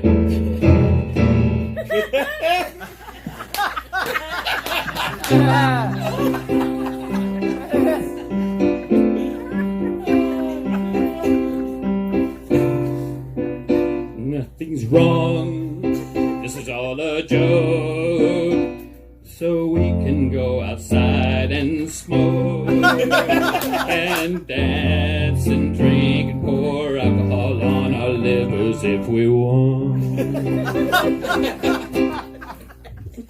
Suzanne taught me much, and still she's teaching me, and sorry about that $62. I'll get it to you through PayPal. Just stop texting me about the fucking money. I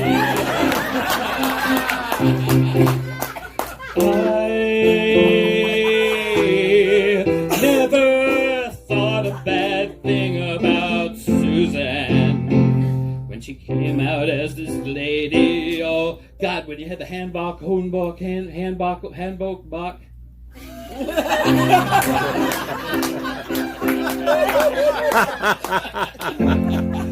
I opened for Suzanne at a club.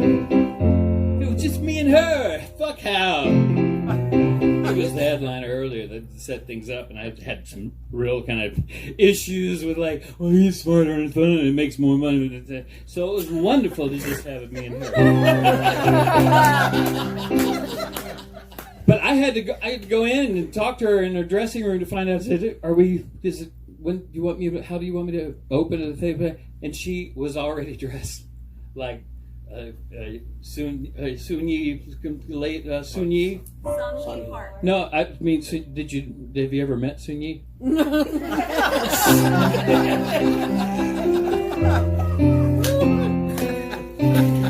Okay, here it is. This is the song. I realize it's all together composed right now. Thank you, Suzanne. Okay, good night. Thank you so much.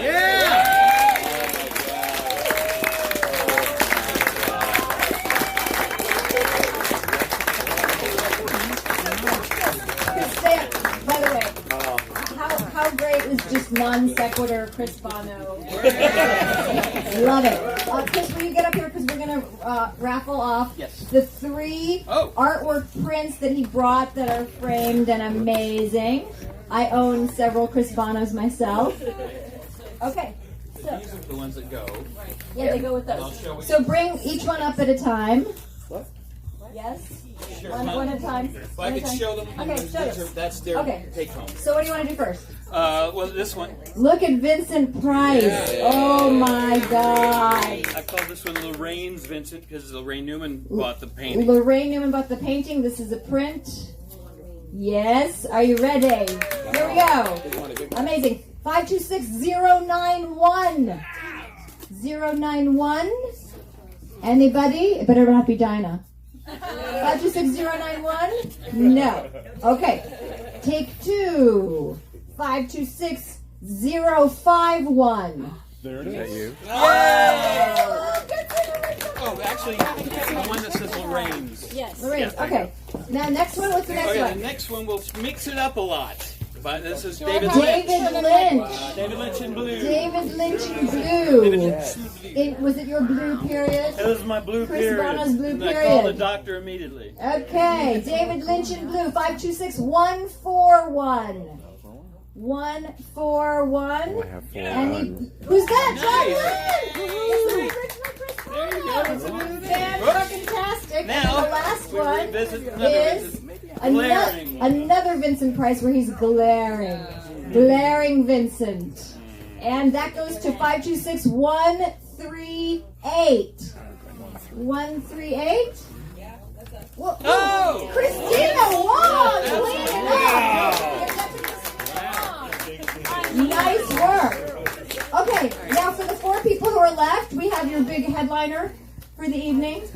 That would be the most incredibly smart, funny, big-hearted comedian who has gifted her talent to be here tonight, Dana Goldberg. I love you so much. Come on up here.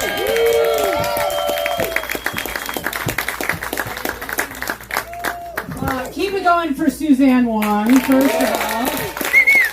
Suzanne and I don't actually know each other very well, but I'm Jewish, and she said there would be free food, so that's why I'm here tonight. Anyone else want to fuck Jeff? Because he seems like the nicest guy on the planet. I mean, I'll wait until you die, but I mean, some of us. I'm a lesbian, and I want to fuck Jeff after tonight. It's Pride Month, guys. Anyone? I mean, happy Pride. Everyone's like, how can we support your community? Fuck Jeff tonight. Really, the most important thing, it's a 5-hour show and you've been eating the entire I've never seen anything like it. I'm watching this. There's a guy in a banana suit painting. That just happened, and I'm thinking, Suzanne, if this is it, and this was your fucking Make-A-Wish, you need to raise the bar. Anyone else want to get up here? There's actually less people in the Democratic presidential candidate race.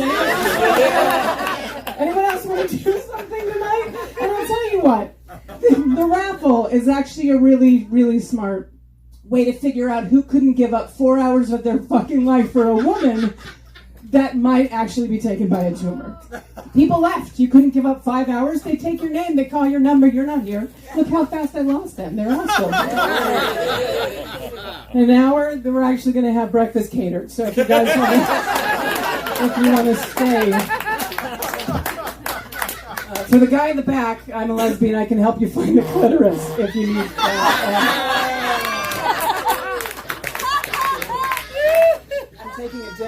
I'm taking a dick pic. Hold on.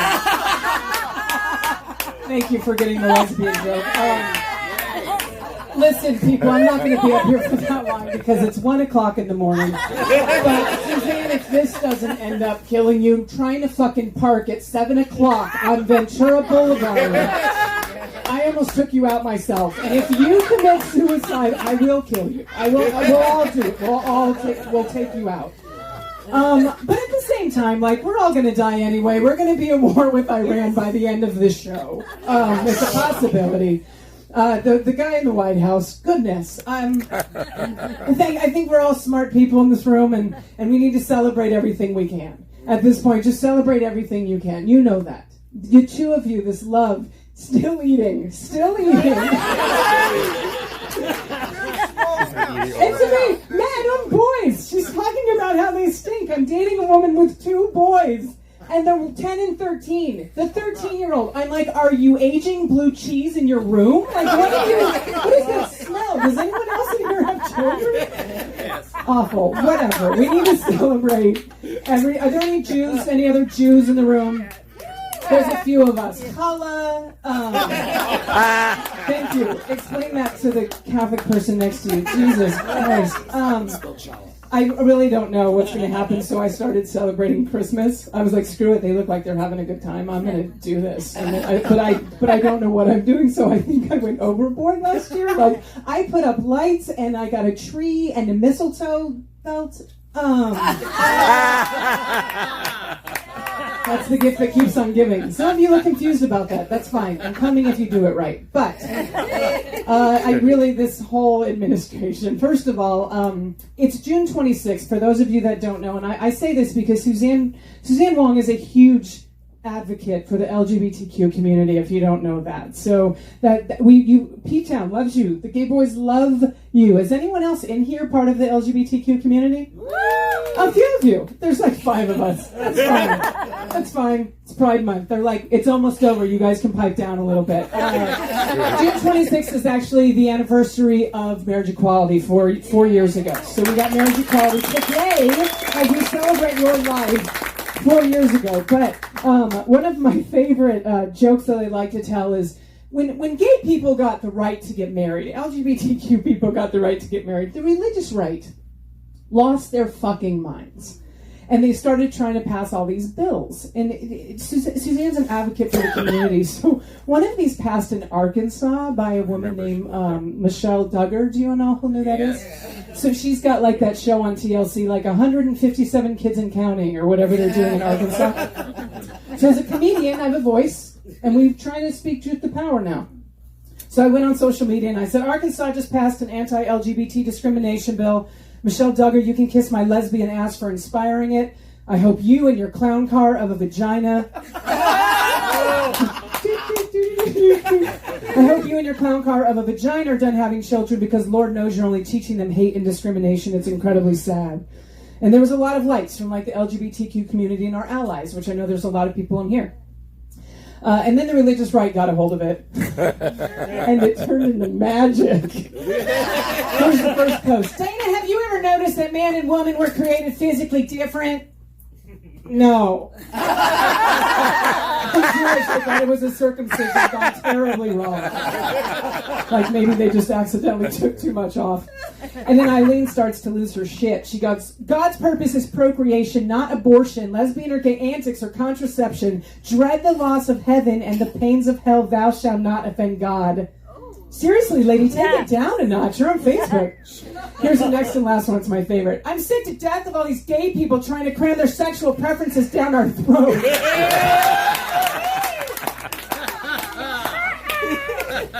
She goes, sometimes the jokes just write themselves. She goes, it's great you want to screw your own kind. Go for it, but leave the rest of us alone. And then one of you catty gay men got on here and it says, hey, Barbara, according to your Facebook profile picture, I'm pretty sure no one's trying to screw you. So there's that.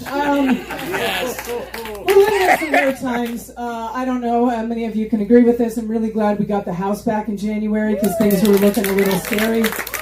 And some good things have gone on. Like, I still have hope that this is going to be okay and that son of a bitch is going to go to prison one day. But, thank you.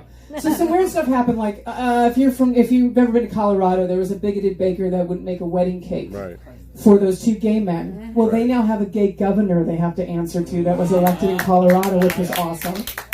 I mean, Kristen Sinema in Arizona, there's lesbians winning gubernatorial races all over, but the weird one was in Kansas.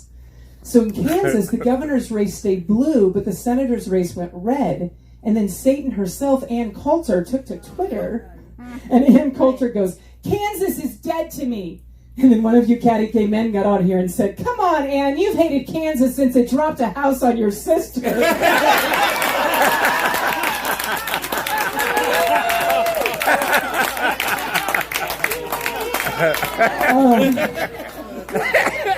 Suzanne, I think we can all agree that tonight's been a testament to who you are. I'm going to fucking start crying. Who you are on this planet. So, Suzanne and I met about 16 years ago, and I had just started comedy. And I was performing at the Ms. Foundation, for the Ms. Foundation, Gloria Steinem, and I was at Caroline's on Broadway, and I was only 7 months into my career. And I, right before I went on stage, remember saying out loud, I don't belong on stage with these women yet. It was Suzanne, it was Judy Gold, it was Laurie Kilmartin, it was Raj G, it was all these people that had been on Tonight Show and everything else. And I said out loud, I don't belong on stage with these women. And I fucking bombed. I bombed so hard, it was like, you all listening to my story just now was the response to the jokes. And I was like, oh God. Suzanne and I didn't know each other. And I was pretty tore up, and we were sitting there having dinner, and she's, she's sweet and full of light. And she said, what's wrong? And I told her what had happened. And she said, well, what happened right before? And I told her, I said out loud to the universe, I don't belong on stage with these women. And Suzanne looked at me and she said, and the universe repeated that back to you. And that's what happened. And then she handed me a DVD of The Secret because she had bought 300 copies of it. Before it got printed. Suzanne Wong's the person that got The Secret to Oprah. She's that powerful, people. So she did. She handed me that. She said, watch it. And I learned for the first time in my life about manifesting my thoughts to create my reality. And as a performer, we're so hard on ourselves. And we are in our heads and we doubt ourselves so much. And you gave me the gift to change my thoughts so that I could be powerful and I could put that out into the world. And you do that for so many people in here. And I love you so much for it. So your I love eulogy is that you have been one of the most important people in my career. That you talk about my bravery, my voice, and how I put it out into the world. You helped me find that. So I thank you.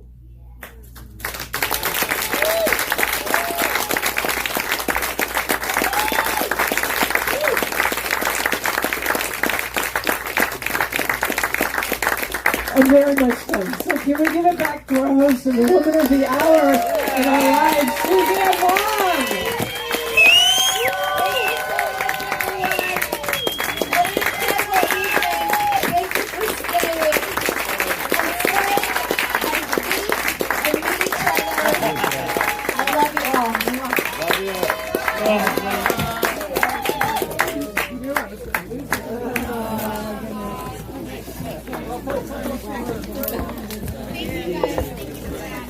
Excuse me.